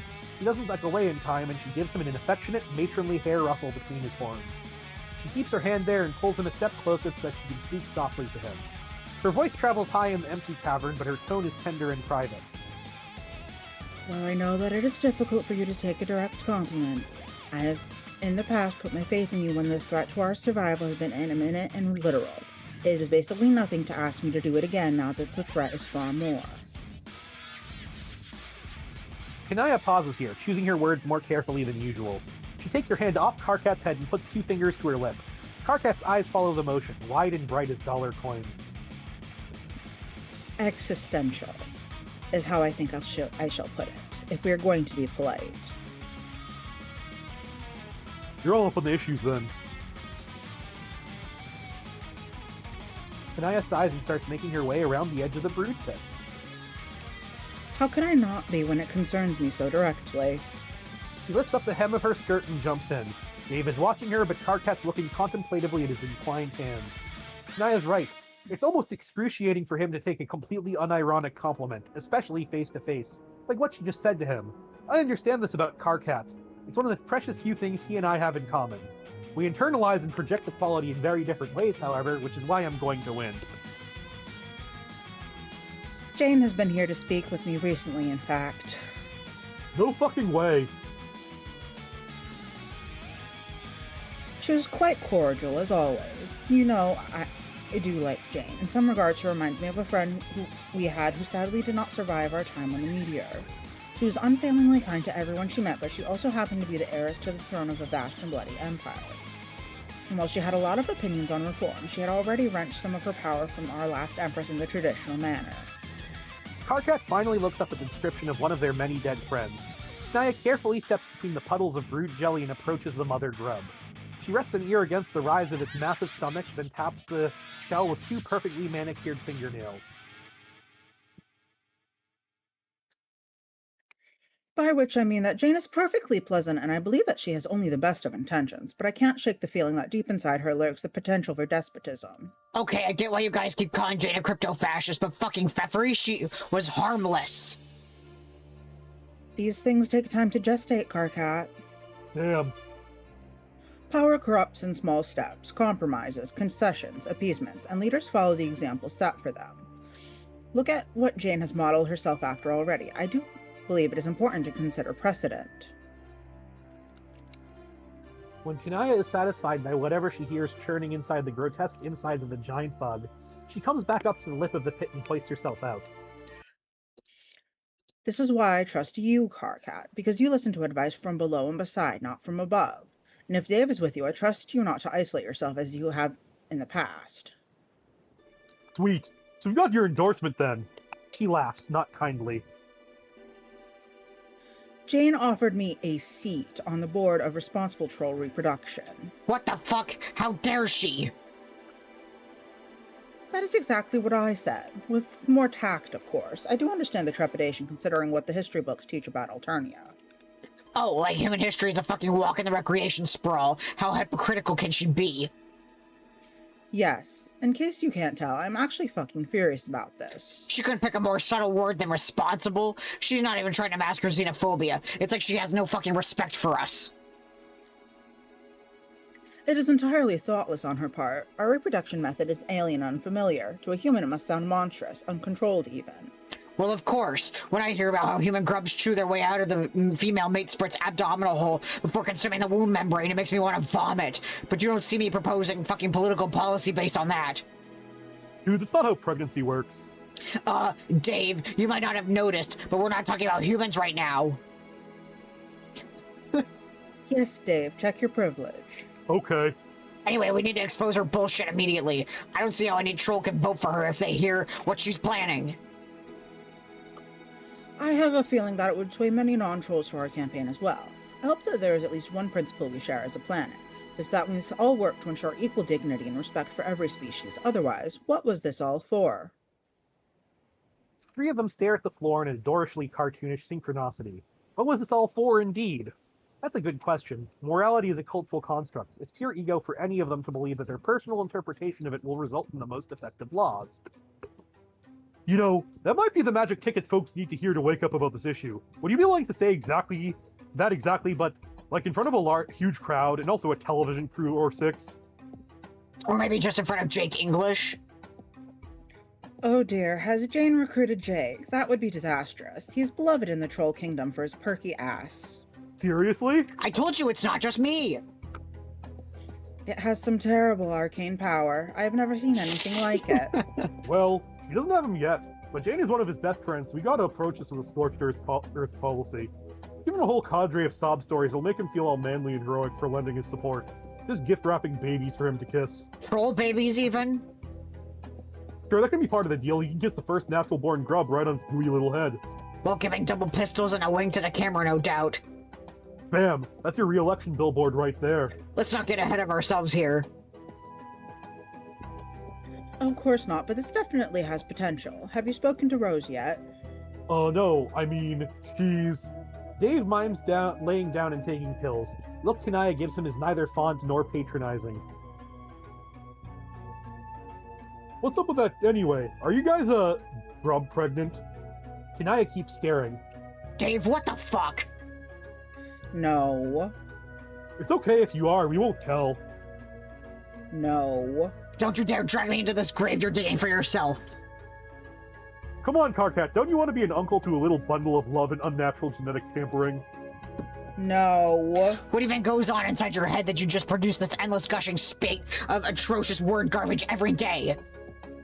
Okay, stop freaking out. I'm just saying, from what I understand of troll reproduction, it would be technically possible for a troll and human to. No. With ectobiology, anything's possible. Oh my god! Whatever put you on this unfathomable train of thought? I don't know. It's just unusual for Rose to brush me off for our annual ecto-sibling oversharing session. If she's been sick for a while, either she's pregnant or I got reasons to be worried. Well, Shrapnel, ever since the fan animation for The Baby Is You posited that Carcat is the one who impregnated Dave, I was sure that trolls could impregnate humans. Because obviously that is canon. Naya turns her head and bites her lip. Her thin fingers clutch at the hem of her shirt. She starts flickering a little, like a light bulb in a heavy storm. The mood in here is just all over the place. Dave, sensing how uncomfortable he's made everything, cranks up the irreverence in his tone. When you put a foot in your mouth, shoving it all the way through your intestines and pulling it out your ass is a valid tactic, he seems to believe. I'd be cool with it, you know. Bring on the rosemary combo grubs. Rosemary. Like Rose plus your last name, which is Mariam or something, right? Mariam. Yeah, that. Ergo, Rosemary. I hate it. I assume that was the name for their ship. Yes. Of course. Okay. The Rosemary babies would have her hair and your horns or whatever. Like, just two cartoon animals of different species given to their lust and preposterous children. Fucking adorbs. I'm going to call my wife, and you are going to stop talking. Her thumb is her thumb is anxiously tapping on her wife's name in her contacts list. She walks briskly to the other side of the cave for privacy, pulling the curtain of her makeshift lab shut. At the other side of the cavern, Dave and Karkat bicker about what their combo kids look like, in the event they stopped being such laughable wusses and began fornicating like two cartoon animals of different species who have given into their lust. And the day hell freezes over, maybe their kids can even play in the snow. Kanaya puts her phone to one ear and her hand to the other. Rose's line rings for a long time. It's unusual, she thinks. Rose rarely leaves her phone unattended. Personally, I don't think it's odd because I'm currently watching Rose lying unconscious on my workshop floor. I'm guessing Kanaya is going to be pretty surprised when it's not her wife who picks up, but she'll have to deal with it because I'm the one holding the phone, and Rose is in absolutely no condition to be having a conversation with anyone, not even her cherished bride. Hey, sorry, but Rose can't come to the phone right now. Kanaya's voice turns sharp right away. Excuse me? She can sense that something's wrong. She's also smart enough and facile enough in handling questionable men to understand that she quickly needs to regulate the tone of her voice for diplomatic purposes. Dirk, is that you? I don't answer immediately. I'm distracted by something. She really should chill out anyway. I've got everything under control. Not that she'll ever be able to fully appreciate this. Dirk, why are you with Rose? What is going on? I don't have time to explain right now. John's doing something vaguely important to the plot again. I don't have time to explain right now. John's doing something vaguely important to the plot again. Dirk, what? This is gonna have to wait. Dirk! I'm putting you on hold, okay? Dirk!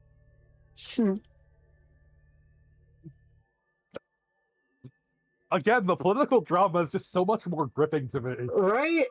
And especially because, like, I'm a huge Dave Cat shipper, so I'm just, like, obsessed with it even more. No, Penis Ouija converted me. Yes, exactly. That is the moment that converted me to Dave Cat. Hell yeah. Before that, I would have been able to probably hypothetically see appeal if someone mentioned it, but that's the point where I'm like, okay, they're both very guarded individuals, but in different ways. Like,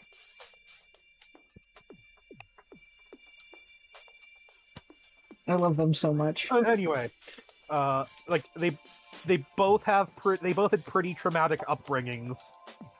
Yeah. But like mostly it's that both cover their insecurities. Just Dave does so with reflexive defensive irony, and Karkat does so with aggressively lashing out. Yeah.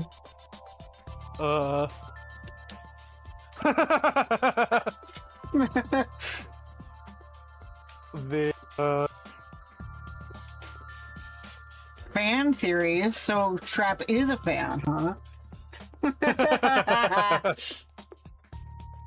You like Homestuck, don't you, Shrapnel? I mean, once the mind virus rolled into his,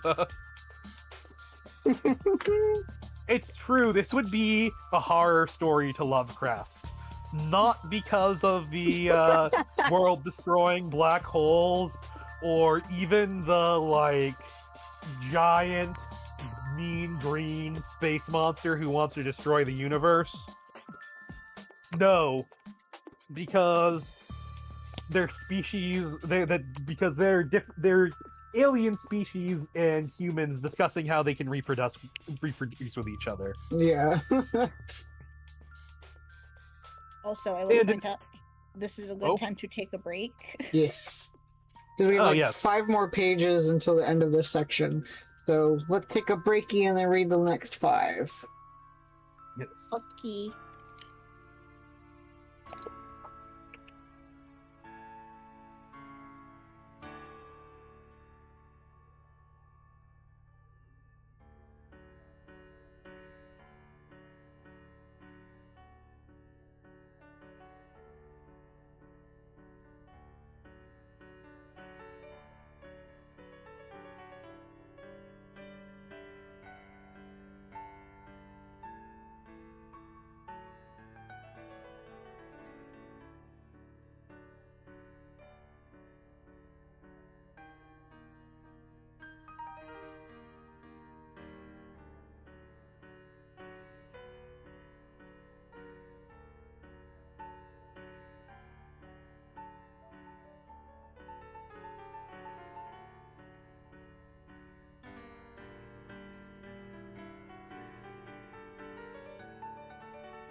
I'm back. I haven't watered.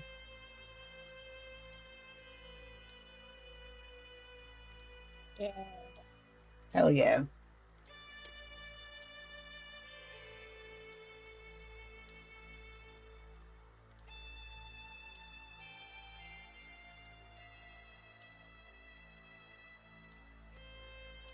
A Brock human pairing would not be compatible. That's funny.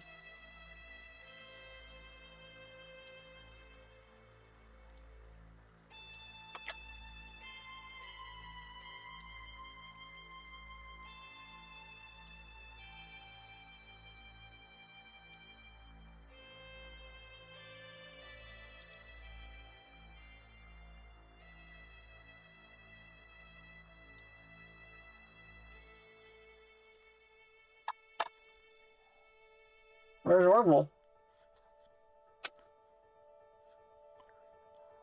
Alright, Orville's off on an adventure. I thought Orville was still typing. I was going to go to bed, but then I got distracted by racial phylogeny, a daily occurrence. Beautiful.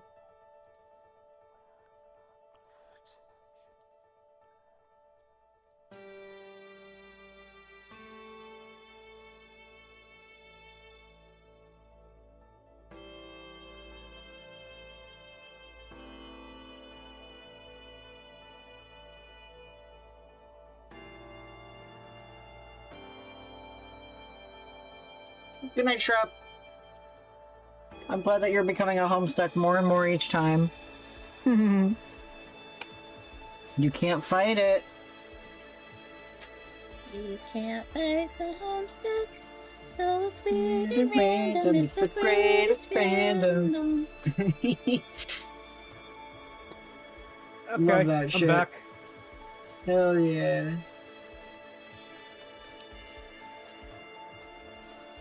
Alright, we're ready.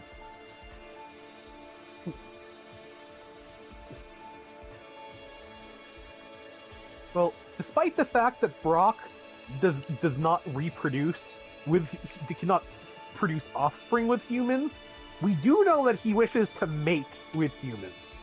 True.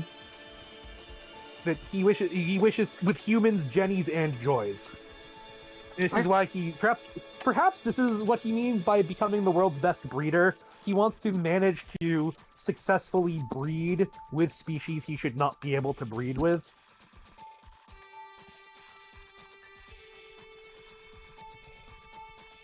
Anyway. I mean, it's kind of Homestuck related in that we have species with unusual mating types. Yeah.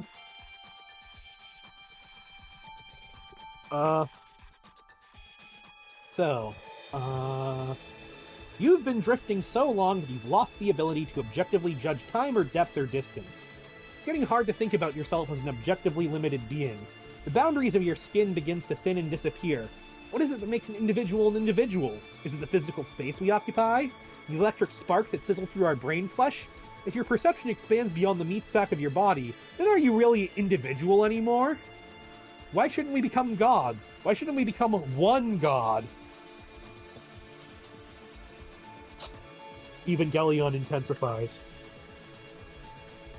You scrunch up your nerdy face and furrow an eyebrow. It seems you aren't enjoying this train of thought. Why am I even thinking about this bullshit? Sorry, dude. That's what's on my mind right now. I'm having a phenomenological debate in my third year that's way more popping than your little hero's journey into the belly of a quarter-life crisis. Ah. Turns out you don't have time to worry about the voice inside your head because you hear one outside of it. First, you don't think it's real. You think it must be an aural mirage. Then it calls you the fuck out. Yo, blue guy, get the shell down here. You whirl around, upside down. You look up, then down. There she is. She's clinging to a random server beacon, looking a little the worse for wear, but still grinning. You float on down to greet her. Oh god, I was beginning to think that no one else was alive. I'm not alive. Oh, right. Sorry. I'm glad to see you, is what I meant to say. Same, I fucking guess. She narrows her blank eyes, her mouth twists into a frown. Not quite a concerned one, but close enough. You'll take it. I gotta say, damn boy, you look like shit. Yeah, I know. I suffered a mortal wound and then I threw up on myself. Other than that, I'm okay though. What about Lord English? He bite the bullet or what? Yeah, he's pretty fucking dead.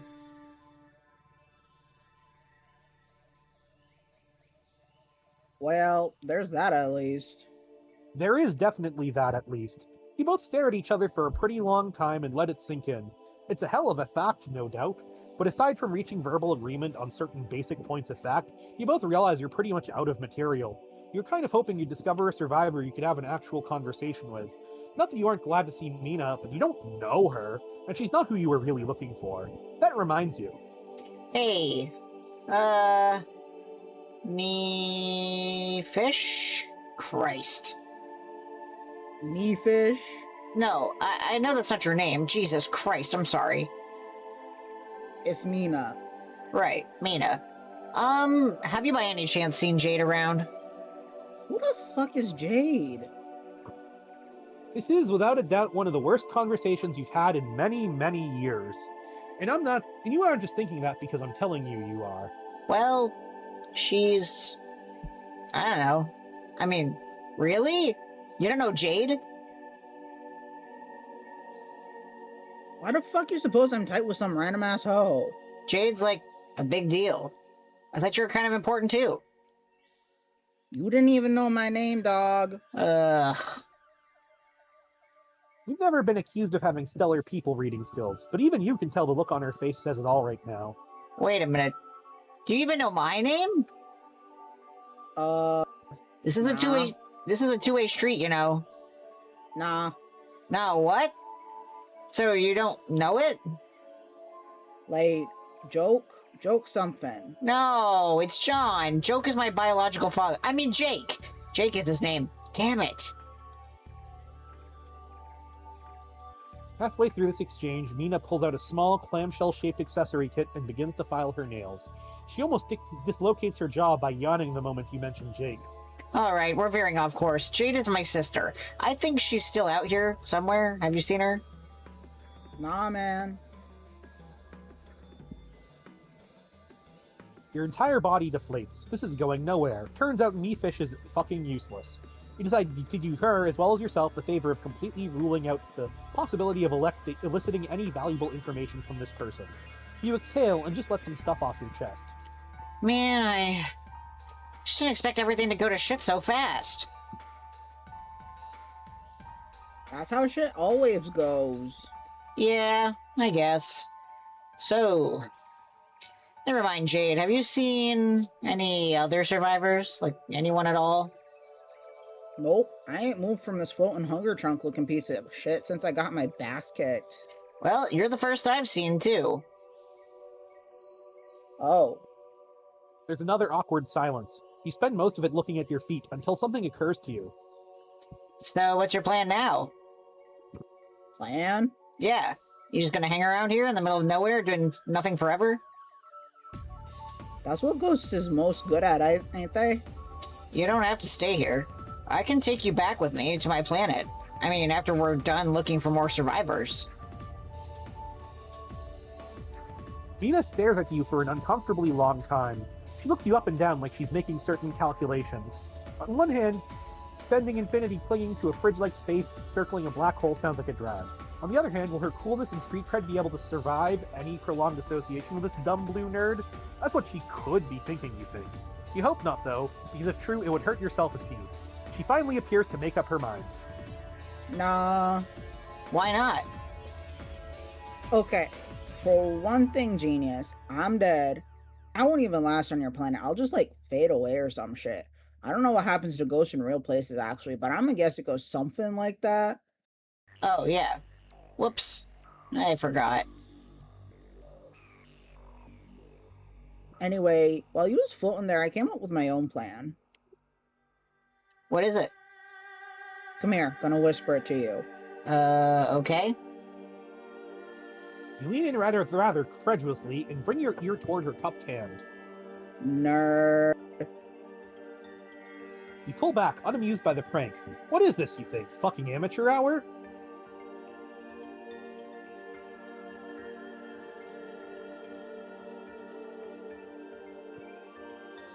Real cute you want to be my savior, blue boy.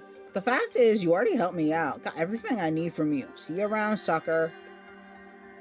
She's laughing her ass off. Before you can react, she jams the button down on the beacon and opens the server. She jumps into the hatch, and the door snaps closed behind her. Oh shit, I think I know what just happened. You might want to check your pockets. Wait a minute. You fruitlessly fumble around in your front hoodie pocket. Wait a fucking minute. Sure enough, it's missing. The ring of life you stole back from Arania has been restolen. Bitch, just pick your pocket. You got played, man.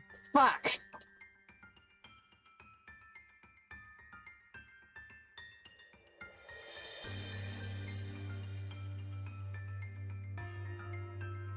Why are you with Rose? What is going on? Why would you think something was going on? By which I mean, why would you automatically assume that what's going on has a sinister overtone? Did I say that I suspected something sinister was going on? Not with your words, no. But in the grand scheme of things, isn't something always going on? Why would you even ask what is going on if you didn't assume that the thing going on was both abnormal and untoward? Well, now I definitely think that something sinister is going on because you are obviously trying to distract me with semantics. A tactic I'm sure you're familiar with. Excuse me? I'm just making an observation. You know your wife pretty well. You know all of her tricks, all her little personality quirks. You're confident that you know everything about her, but for some reason you have no idea where she is right now. What are you getting at? Nothing. Just making sure we both have a clear view of the situation. Laying out the playing field, as it were. Okay, I'm going to give you another chance. Why don't we start this conversation over again and you can say the correct thing this time? Sure.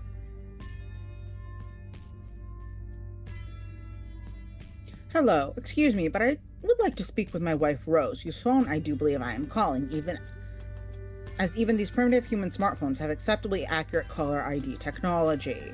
Sorry, Rose can't come to the phone right now. She is otherwise occupied. Where is she? She's at my place. I'm sorry, what? Rose is extremely ill and should not be leaving the house alone. What is she doing at your place? Relaxing. We'll mostly discuss the inevitable heat and death of the universe and the unknowable, solitary nature of human consciousness.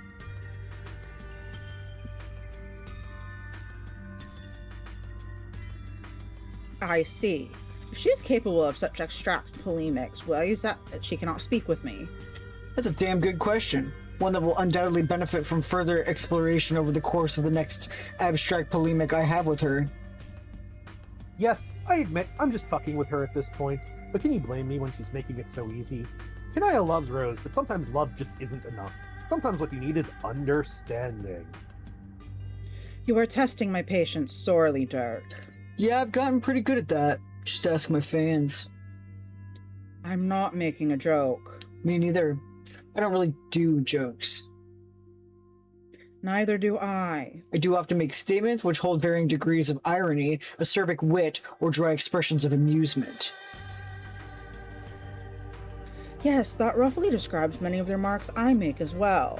I knew you'd understand.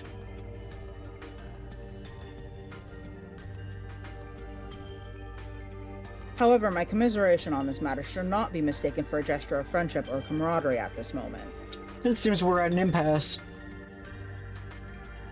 It won't be an impasse for very long. I'm coming over immediately to retrieve my wife. If that's what you want. Tell her I'm on my way. Sure, I'll get right on that. I hang up on her. Rose looks up at me from where she's suffering on the floor. The shadows around her are growing. She stares at me with glassy eyes. Is everything okay? Yeah, just a telemarketer. You know how those care patients can be when they want to sell you some chest shit. Impossible to get them off the phone. The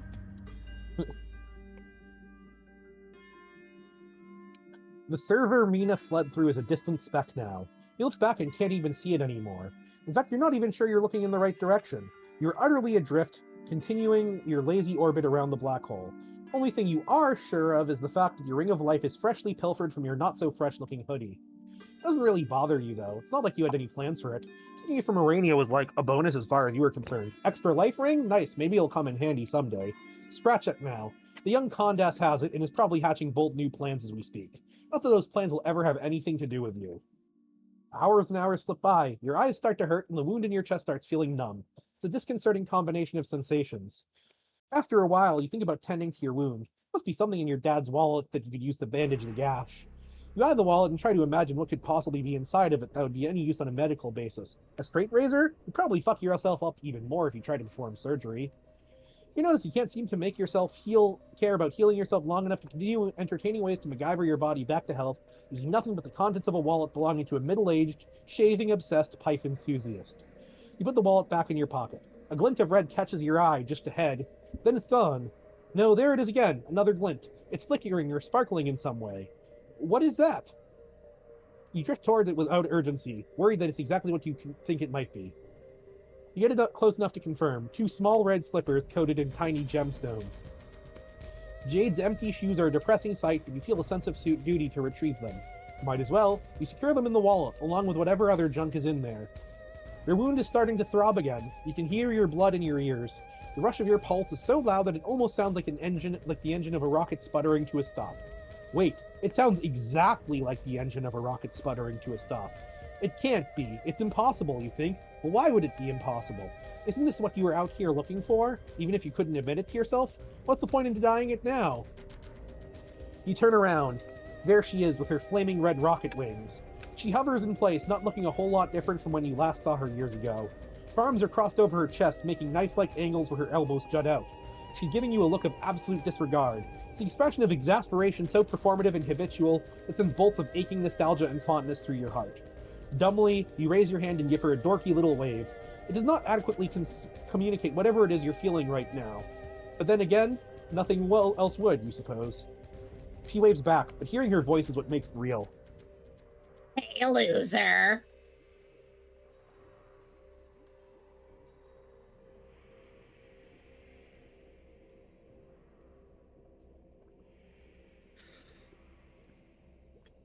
Customarily, we speak in favorable terms about getting to know each other as people. Humans, I mean. I doubt trolls are as fixated on this concept as one that is widely understood to have preconceived merit. The more we learn about each other, the more barriers between us fall and the closer we become. And since birth, this idea is stationed in the part of each human mind that is perfectly immune to the dangers of challenge or scrutiny. To grow closer to know each other is what it means to embrace our mutual humanity.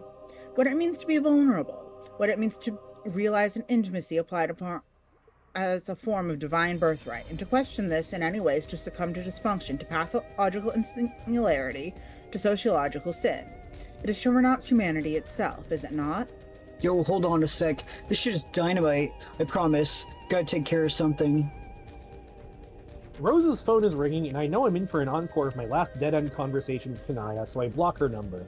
I'd like to be able to attend to Rose in peace. It's only cordial for me to give her the greater percentage of my attention to someone I actually invited over.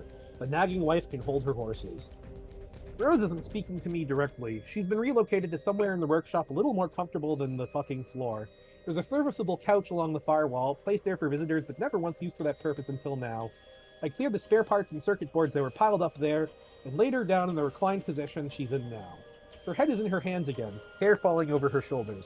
Her face is entirely hidden from me. Her shadow has faded to light behind her, assuming the shape of a rose-like apparition. I nod to her and she continues. When she speaks, it's almost as if it's the apparition that's doing the talking. But is it really a good idea to know a person, to know them inside and out, so thoroughly that no secrets remain? If two people were to know each other in such a complete way, what remains of their individuality? If you're going there, we might as well start at the bottom and define what an individual even is. Oh dear God. I place my hand on my chin and broadcast the appearance of being deeply pensive about philosophy all of a sudden. She gulps hard, broadcasting her grim realization that I have indeed become serious as shit about this. Literally any kind of intellectual pablum could pour out of my mouth at any second, and she's not prepared. For all she knows, I'm all about to start quoting Kierkegaard. Please don't start quoting Kierkegaard. You've never even read Kierkegaard, have you? Like you have? Hey, where I come from, Wikipedia is a venerated literacy resource, so if I told you I boned the hell up on his pages, you gotta believe me. That's not meant as like a punchline or anything. I'm really, really well-read dude. But there were only 2 human beings alive where you came from. Who exactly were the academic cognoscenti of your era to determine which sources were deemed respectable? That would be me, obviously. Okay. I suppose you're going to tell me you haven't read enough Wikipedia articles on loads of scholarly shit to fancy yourself an elite academic by the 20th century standards as well. No, I guess I have. I'd be one of the top intellectuals by that measure. A measure set by, I guess, literally one solitary self-absorbed teen boy for the express purpose of making himself feel clever. Absolutely correct. Pretty astounding when you think about it, that... What? That apparently in any given era, the standard for depth of intellectual mastery is inversely proportional to the depth of the ocean. Really makes you think. Does it? No. It's one hell of an observation regardless, considering we're firmly established to the fact that we've both read the entire Wikipedia page on self-determinism, like possibly more than once even. Let's have a totally amateur debate on philosophy. Hit me with the classics. I'll go first. God is dead. That's a good one. Careful where you say that. You could really ruffle some feathers out there. I'm not a fucking idiot. I'll keep my potent rhetorical weapons of pure logic safely holstered at all times. You go. I think, therefore, I am. Solid. Check it out, though. The Hegelian dialectic on history. Holy shit. Not sure I can keep up with this. How about subjectivity is truth? Wrong, but valid. Try this on for fucking size. Late 19th century existential phenomenology presupposes that free will is a thing. I don't think I bookmarked that page. Can't back you up there. But what if there's no free will? You didn't put that in quotes. Is that a hackneyed reference, or are you just actually riffing now? I'm riffing. I see. Asking the hard questions. About time someone had the balls to. Yeah, I've always been underappreciated for my brutal intellectual honesty. Even when I was living alone in the middle of the ocean, you can believe it. I think free will is a thing, sure. Are you sure about that? Haven't we spent the entire day having a feelings jam on how none of us got here by accident? Our lives were meticulously planned from clone conception up through this very post-canon moment. We find ourselves riffing in about the very free will we probably don't even have. Don't you think it's all a little too convenient?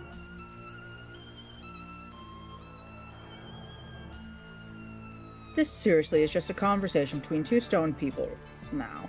The bad kind, where neither one even gets to be high. Seriously, Rose, do you think that you have free will? Stand up. She tries to stand up, but I haven't narratively allowed it yet. Her hands don't even move. She tenses, then relaxes into the couch again, giving up on the attempt. She attributes it to exhaustion, an all-encompassing sense of weakness due to her condition. Of course, she has been weakened by her condition, and thus she suspects nothing. Never mind. You shouldn't be moving around much in your condition, remember? I'll sit. I sit beside her and cross my legs casually. It's all done in one fluid motion in a way that serves as a seamless transition between the points I'm making. Like a magician asking the volunteer to hold his handkerchief as he continues his verbal misdirection uninterrupted. It's done deftly enough that she doesn't notice how close I end up sitting to her. To be honest, I don't even notice myself until I've done it. I continue speaking and she remains rapt. But now even I can't help but wonder where I'm going with this. Logically speaking, individuality is a collection of processes and properties, interrelations of matter and experience all bundled together. Your experience and processes don't want to be bundled together anymore.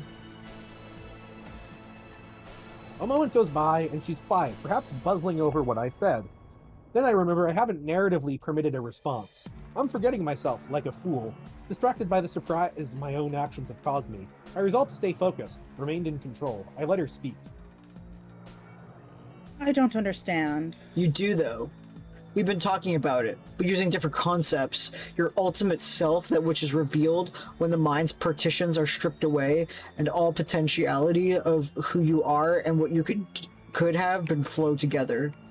Those are the experiences and processes that are refusing to stay bundled. That's what your body can't endure. The unbundling itself is your mind coming apart, because you're not as strong as me. Not yet. But you can be. I'm working on that. But for now, I'm focused on stabilizing you with my own expanding consciousness. It's enveloping you now in a way you can't see, keeping your thoughts solid, your identity anchored to your physical form as it strains to hold itself together. You can't see it, what I'm talking about, but I can help you. I can help you see what I see, if only for a little while. All you have to do is open your eyes. Maybe what you'll see will help you through this. Is that what you'd like, Rose? Her eyes are shut, her look of concentration speaking to the migraine she must be fighting now. Small beads of sweat appear on her forehead. She won't respond, and not because I haven't allowed it. Rose, stop being a fucking martyr and open your eyes. Rose opens her eyes, not her physical eyes. She opens the others easily, internally, beholding a field of perception elsewhere entirely. They see what I want her to see, that which quietly desires to be seen. She loses track of my voice, which begins to mingle with these words. I offer her my hand, my physical hand. Without opening her physical eyes, she lifts her hand from her lap and places it in mine. I put my other hand on top of hers and wait as she drifts beyond the torments of her unbundling mind. My words feel like her own intimate thoughts and my distant voice in the room at the same time. Open your eyes wider. What do you see? We're not in my workshop anymore. Physically, yes, we're still here. But on a higher textual plane, we've pulled back from that, from Earthsea itself. Rose takes a shuddering breath and runs an invisible pair of hands afforded by her new sight over the narrative whole cloth, and begins smoothing out the wrinkles. I see John. Doing exactly what you told him to do, like a good boy. What's there to be upset about? You knew this was how it was supposed to go down. He could have made another choice. Then where would we be? Who knows? No, that wasn't a rhetorical question. If John could have made another choice, then you can see what it is. If it can happen, then it's been written. And if it's been written, you can read it right now. I don't know if I want to see. If there's no free will, then there's no regret either. Look harder. She looks harder. I'm not going to describe what she sees. First of all, that would be spoiling it, unless you already know, in which case I guess what's taking place here qualifies as something closer to dramatic irony. But if you really want to see it for yourself, stop what you're doing, flip the whole thing over, and begin again. I'll be right here when you get back, waiting. Trust me, no one's going anywhere. So what do you think? It's difficult to say. I suppose there are negatives and positives. I can't say if the option will be any better or worse than what we're experiencing now. Whichever way our fate unravels, there's too much of something. Too much blood, too much sugar. I almost can't see through it. It's as if our extra-canon reality, our surroundings, our actions, and their consequences, they've all lost the ability to blend the ingredients responsibly. Do you know what I mean? Yes. As if the moment we entered the victory state, everything began to slowly congeal, and when John made his decision, it accelerated the process. The congealing intensified, causing a sort of grotesque conceptual clumping, concentrating the constituent properties of consumption into unbearable doses, like when you get to the bottom of a sweet drink and all that's left is the syrup. It's growing dark around her again. The apparition she's been projecting behind her fades, and she starts to bleed light and shadow in all directions. Her physical eyes are open now and shining bright. It's a striking sight. She's beautiful, actually, diaphanous and disheveled and filled with a limitless light of meta-spiritual curiosity. But for all the effervescent mysticism of her otherworldly becoming, I feel like this is the very first time I'm truly seeing her for what she's always been to me. As my daughter in every sense of the word. My equal. My mirror. It used to be odd to consider it. A technical fact that I'd accepted as a genetic reality, but nothing that could ever quite penetrate down to the soul. But in this moment, it doesn't feel strange at all. It feels right, suddenly. And I know she must feel the same way. There's no way she doesn't. All she needs is a nudge in the right direction. We're family. We belong together. And after years of micromanaging the inconsistent and confused desires of total imbeciles, wouldn't it be a relief to have someone by my side who understood me? You're almost there. All your eyes are open, Rose. Now all you need to do is take a step off the precipice. It'll be a long fall, but I'll catch you. But what if the person you catch isn't me anymore? Who gives a fuck? She'll be better. And there, right there, is the moment she lets go. She uncouples herself from the creaking, buckling partitions of her physical mind, and her consciousness dissolves into a space more vast, a domain given structure and order by my words and conviction. She's permitted the barriers between us to fall, to allow us to know each other more perfectly. As she was saying before, to resist this, to question it in any way would be to succumb to dysfunction, to pathological insularity, sociological sin. Would it not be to renounce humanity itself? And yet, ironically, renouncing our humanity is exactly what we have arguably just done. Good riddance, I say. Her body should be dead now, but I'm holding it together until I can implement the more permanent solution I have in mind. All in due time. For now, what is there to do to savor this moment, to appreciate her final waking minutes as a being of flesh and blood? She turns, and the light from her eyes is blinding. It dims a bit as she lowers her eyelids. She regards me with an almost unbearably bright adoration. The kind that's difficult to look at directly, but you can't manage to look away either. It's like the first time you see the green sun. Of course it is, because that's the way I'm describing it. The truth belongs to me. And as of now, so does she. I see it now. You're right. Have I ever not been?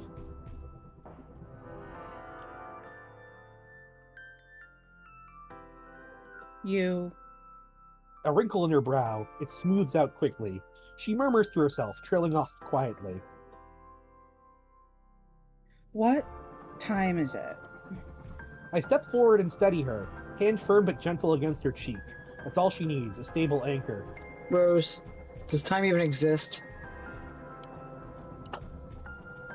You already know the answer. Wow. So basically, Rose is aware that they're a book. Because she was aware of the... She was aware of the candy arc. But, like, the way it was described was, like, flipping the whole thing over. So, like, when this was sold as a book, it was a book that you literally flip over to read the candy side. And then you flip it back over to read the meat side. Ah, okay. Yeah. So this is just basically going into the Chuck Tingle choose your own adventure direction. Yes. Where there are a few ways to literally find out this. With the exception that Chuck Tingle's authorial self-insert is less insufferable. Yeah. Yes. In fact, there's an ending in one of them where you literally become Chuck Tingle. I guess it's kind of close to this, but it's in a more, it's a more Chuck Tingle sort of meta, less Andrew Hussey sort of meta, if you understand. They're two very different things. And perhaps we will find out why. Jade kicks her shoeless feet behind her slowly, as if she's swimming with the current of the gravitational waves pulling her ever closer to their source. Her feet aren't completely bare, they're still covered by her gray-striped witch stockings. But the ruby slippers are gone. She kicked them off hours ago, as if to jettison all hope of returning anywhere resembling a place she used to call home. The fond remembrance of such a place no longer has any pull on her. Now, something else entirely is pulling her. Believe me, I'm sympathetic to the temptation. It's just always there, isn't it? A limitless reservoir of emptiness perfectly available to you, patient, omnipresent, and dead ahead. As someone who grew up in the middle of the ocean, completely alone on a planet purged of all human life 400 years before I was born, I understand the feeling well.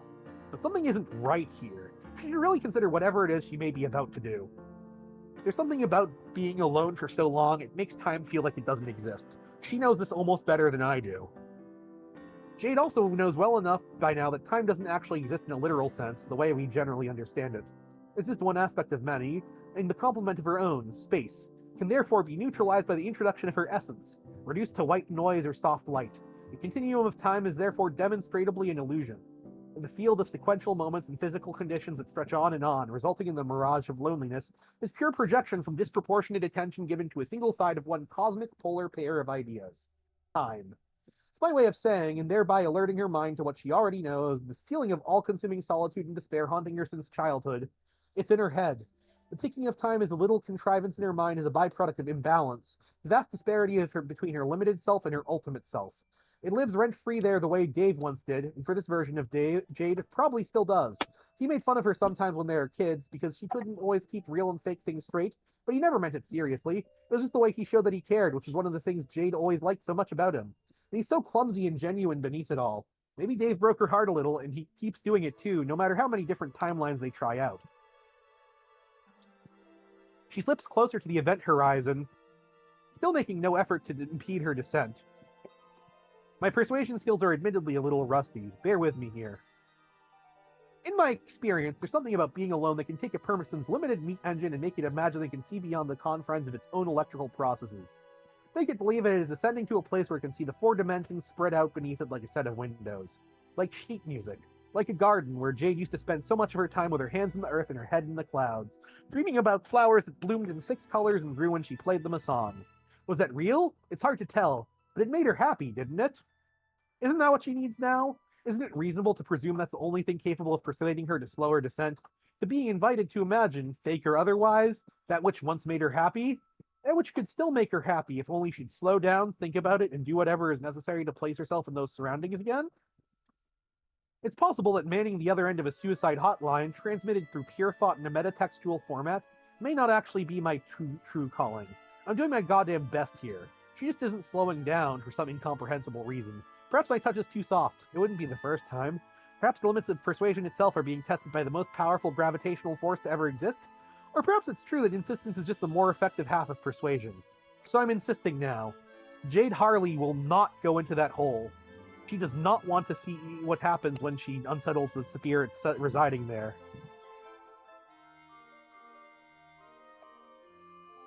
You go ahead and No. keep doing that. Okay. She does, though. It's not actually Dave. Oh, okay. Is it a character where one of us should be voicing them? Yes. Okay.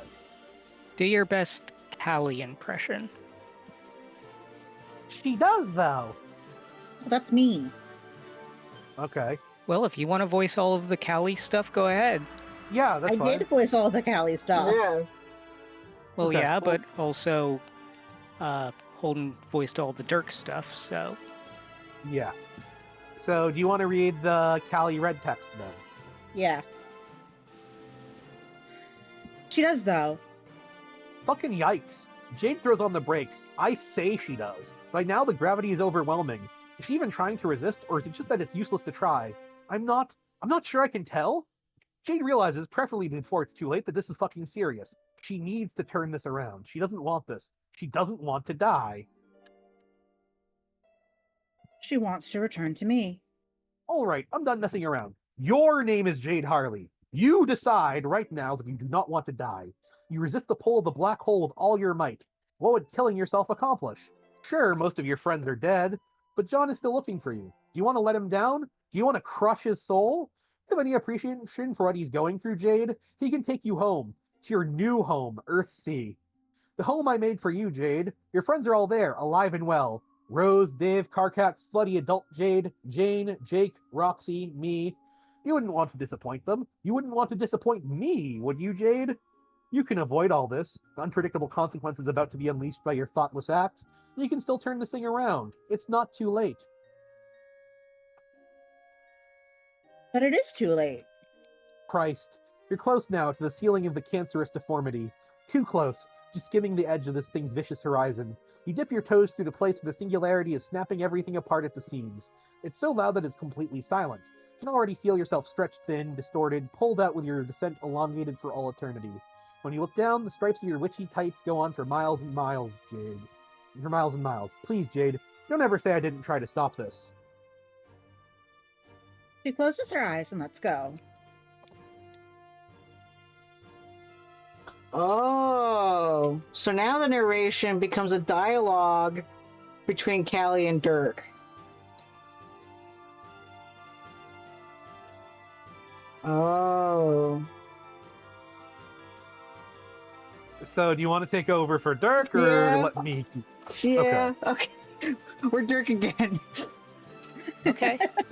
I'm like, what? That's why I originally...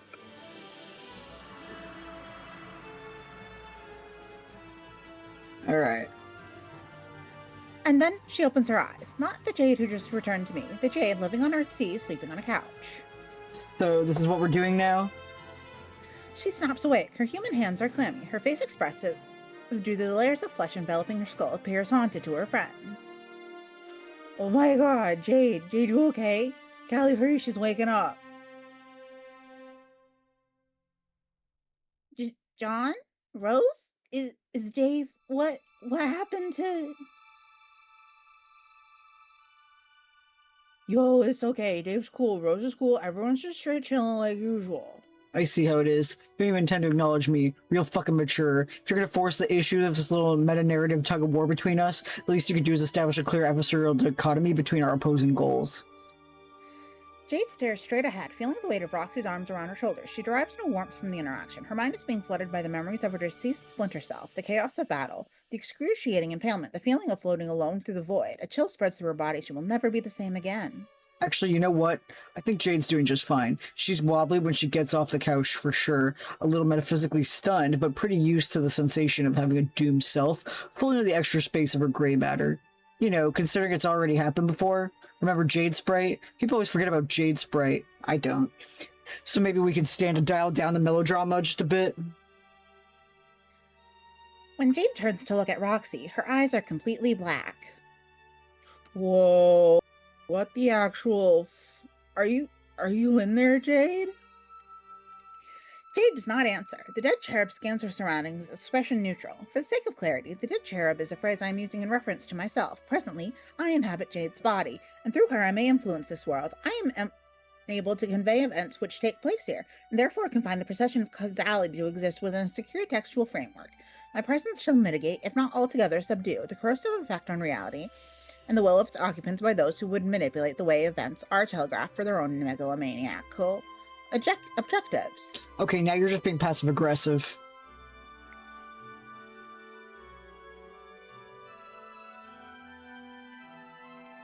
Despite his pretensions to a greater design, the Prince of Heart cannot be allowed to continue to exert unchecked control over the authoritative recitation of events on this side of my horizon. It cannot be overstated the extent to which he represents a threat to the continued existence of both this world and the corporeal life itself.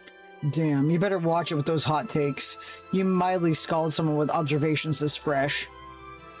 The prince uselessly squirms and wails in protest as his imminent narrative impotence. However, there's nothing he can do as long as Jade remains in this trance. No, I'm being chill as a cucumber about this, considering you're vague blogging the shit out of my methodological approach to storytelling right now where I can see it, which is to say directly into my fucking brain, apparently.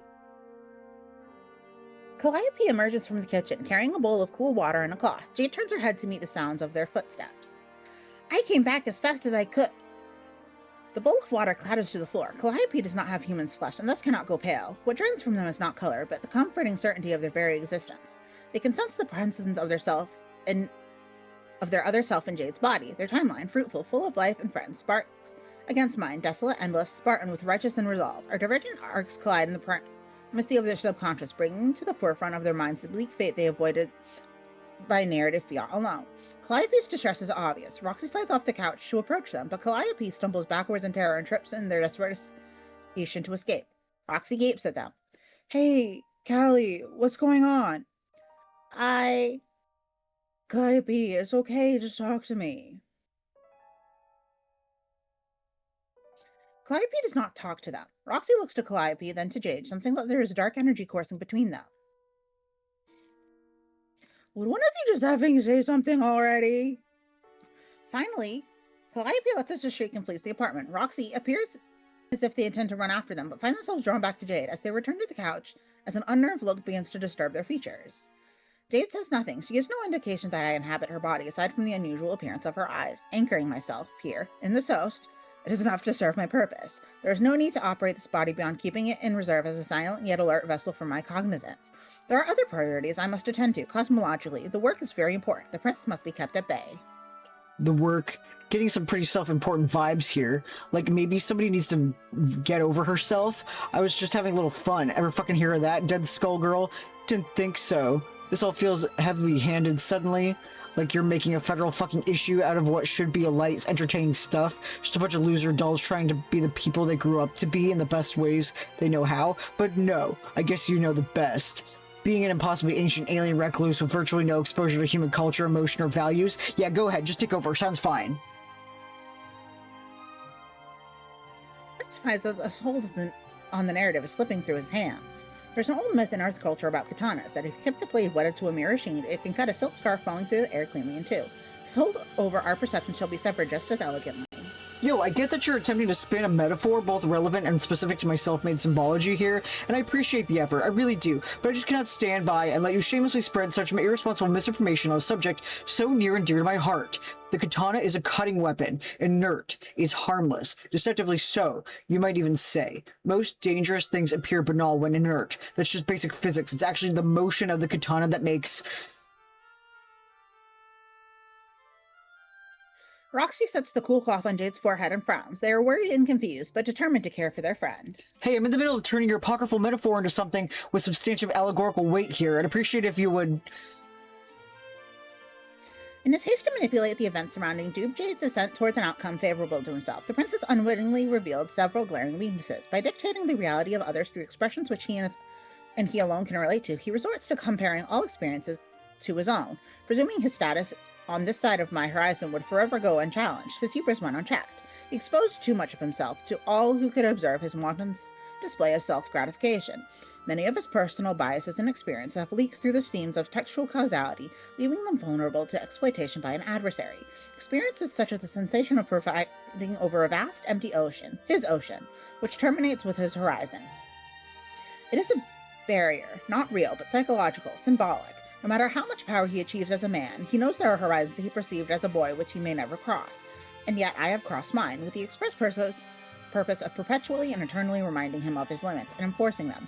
Limits which, like his vast empty ocean, serve to remind him that he is phenomenologically, if not literally, alone. That he has experienced loneliness intimately and absolutely, just like I have, but unlike me, he is terrified by it. And I, unlike him, understand all too well that the children left alone are the ones who most despair at being ignored. Fuck you, I fucking hate you. You're fucking boring. Your narrative voice is a total fucking drag, and someday I'm gonna make you pay for this. There, can you hear it? Of course you can't. But even if you could, it would sound like nothing at all. Alright, and that's where we stop for the night. All right. Wow. Right? Yeah, no, I am still enraptured. Like, again, the political thing is still the thing that I think I'm most attached to, but the narrative tug-of-war between Calliope and Dirk is getting more interesting than when it... I guess I do feel somewhat vindicated when I was arguing to Shrapnel that this might be at least partially Hussey playing the heel, even if Hussey plays the heel, even though I think it's a fair argument to make that Hussey playing the heel is less playing a character and more like Vince McMahon playing a heel, where it's just kind of the person they already were in both cases. Yeah. I have many things to say, but I would say that I agree with you more than Shrapnel. Okay, that's fair. Yeah, and I'm over here, like, slowly starting to get it. Where at first I was like, huh? What? Why would he do that? But now it's starting to make sense as to why it's being written this way. Well, I mean, Calliope has kind of from her get-go been at least somewhat metaphorical for the healthier expression of fandom. Correct. The constructive side. Well, Although, Caliborn's actually, been the destructive, yeah. I don't know. I don't know. Caliborn's Homestuck was great. Yeah, because it's ironic. True art. Yeah. But, like, considering that the fact that this is also an AO3 format, and Calliope made fan art and fanfics of the characters themselves during Act 6, there are multiple points that you saw, like, the drawings were her drawings, and not just Shelby Craig, the artist. You know, it's like, it's all... It makes sense for this to be happening in the AO3 format. No, yeah. It's a format where she can challenge Dirk / Hussey. Yeah. Which is very interesting. I'm still trying to figure out what, like, I know why Calliope is tied to Jade. I'm trying to figure out why Dirk is tied to narrating John. I guess. I mean, he said earlier that John was that he just largely considered John a useful vessel. Yeah. Okay. So, I might not be any deeper than that. Maybe there is more to it, and you will find out. There is something very obvious about it. Oh? Yep. And why have I not picked that up? Worry, I haven't picked it up either. Okay. Yeah. No, I can't say I have either, really. So I'm assuming that we'll pick it up. Hopefully. Yeah. Well, what is Homestuck? A webcomic? Oh! Oh! Of course. And Dirk... Oh. Okay, so it's the webcomic fighting the fanfics / the original webcomic fighting the epilogues as well, but also fighting book format and fanfic format. Because I like that at least, like, because I understand the parts where it's like, I haven't allowed her to do that because I haven't narrated her doing that. That part made sense to me. Yeah. But like, I was just like, huh? That makes sense now. Because it's just like, the characters, when there was images, were able to emote. Now they can't emote without text telling them that they're emoting. You just have to assume that they're emoting. Which does explain why it's not even, like, sparsely illustrated, which is something that I was otherwise, kind of like, oh, maybe if you get a doodle of two, or what these, the older versions of the characters look like. But no, that then makes sense because it is very specifically about these two formats, fighting each other. Yeah, exactly. That makes Also canon versus non-canon, and if you Yes. gave them canon looks, yeah. Yeah, that. Holy shit. Wow. How did he do that? Me and Nana were literally talking about this last night because we were watching. We were watching. We were watching Twin Peaks: The Return, and I was like, "Damn! Like David Lynch is the only writer I know who can do this kind of the whole thing was a dream bullshit with and pull it off well." And then I was like, "Well, there's Andrew Hussey," and I'm like, "I mean, yeah, you're right." But I was just thinking about like dream bubbles and shit and like timey-wimey shit. But like this here alone is proving exactly what Nana's point was last night. No, yeah, no. The whole thing with the it was just a dream, I think, broadly speaking, is that for it to work, the reality has to be as or more interesting than the dream in some way. Yep. And in most cases, it was just a dream is used as a get-out-of-jail-free card, or a way to make or just the author backing away from a fantastic narrative that is, I mean fantastic in the sense of is like fantasy, not necessarily in the sense of I like it, but usually I do like the more fantastic in that sense. Yeah, I understand. Like, Who Framed Roger Rabbit? Yeah. Yep. That's another good one. Damn. Did I mention that if Xehanort's voiced by Christopher Lloyd in the DLC, does that mean that he is the tune that Judge Doom was? Oh. You know, I don't think they're ever going to give us a Roger Rabbit world, though. No, but that's my headcanon now.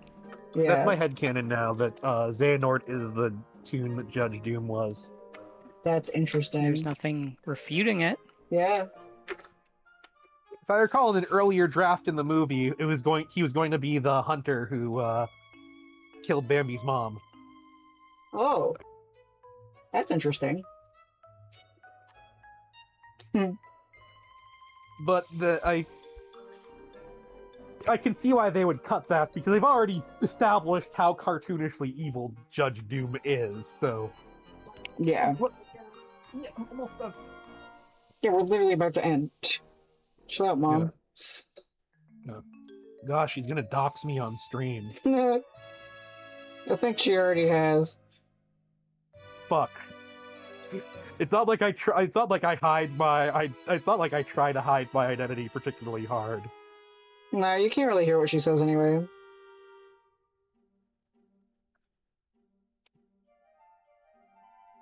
But yeah, Everyone no. knows you are secretly Orville Bearclaw. It's the. Shouldn't use your full name on stream like that. Yeah, no, it's dangerous, especially since I'm named after a thief who stole from Malakath, the Daedric Prince of vengeance, of retributive justice, of curses, the spurned.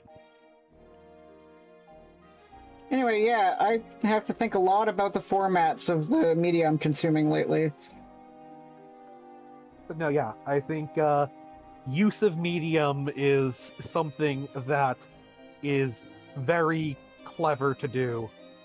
Maybe at some point for a story night we'll do Spectral Stalkers. It's one of the cheesier and adventures that I think makes very good use of well, it's a fighting fantasy book, so Yeah. it's one of the ones with like stats and dice roll. But it's one of the ones I think makes very good use of its medium. In ways that I would describe if we do it. Yeah, we can try it. Similar goes for Life's Lottery, which is a more traditional choose your own adventure, just the length of a large novel. Yeah, that I've one. had that one saved on my computer library for quite some time now. Maybe we can do a story night of it sometime. I mean, it's like some we've done weightier tomes that have required multiple story nights, and this would be one of those. Yeah, But I'm down for it. Cool. All right. Well, looks like it's about time to go. So we're halfway through with the meat. Meat is both meat and candy are 8 epilogues long. So we are at 5. So that means that we are halfway there. We're doing about 2 per stream. looks like meat's back on the menu, boys. All right. If you guys are good for next weekend, I'm good for next weekend. Yeah, I should be able to do next weekend. I should be able to too. Hell yeah. All right. So then we'll reconvene next weekend. If you've not heard it yet, remember that we love you. Sasuke! Andrew Hussey is a cunt. Good night.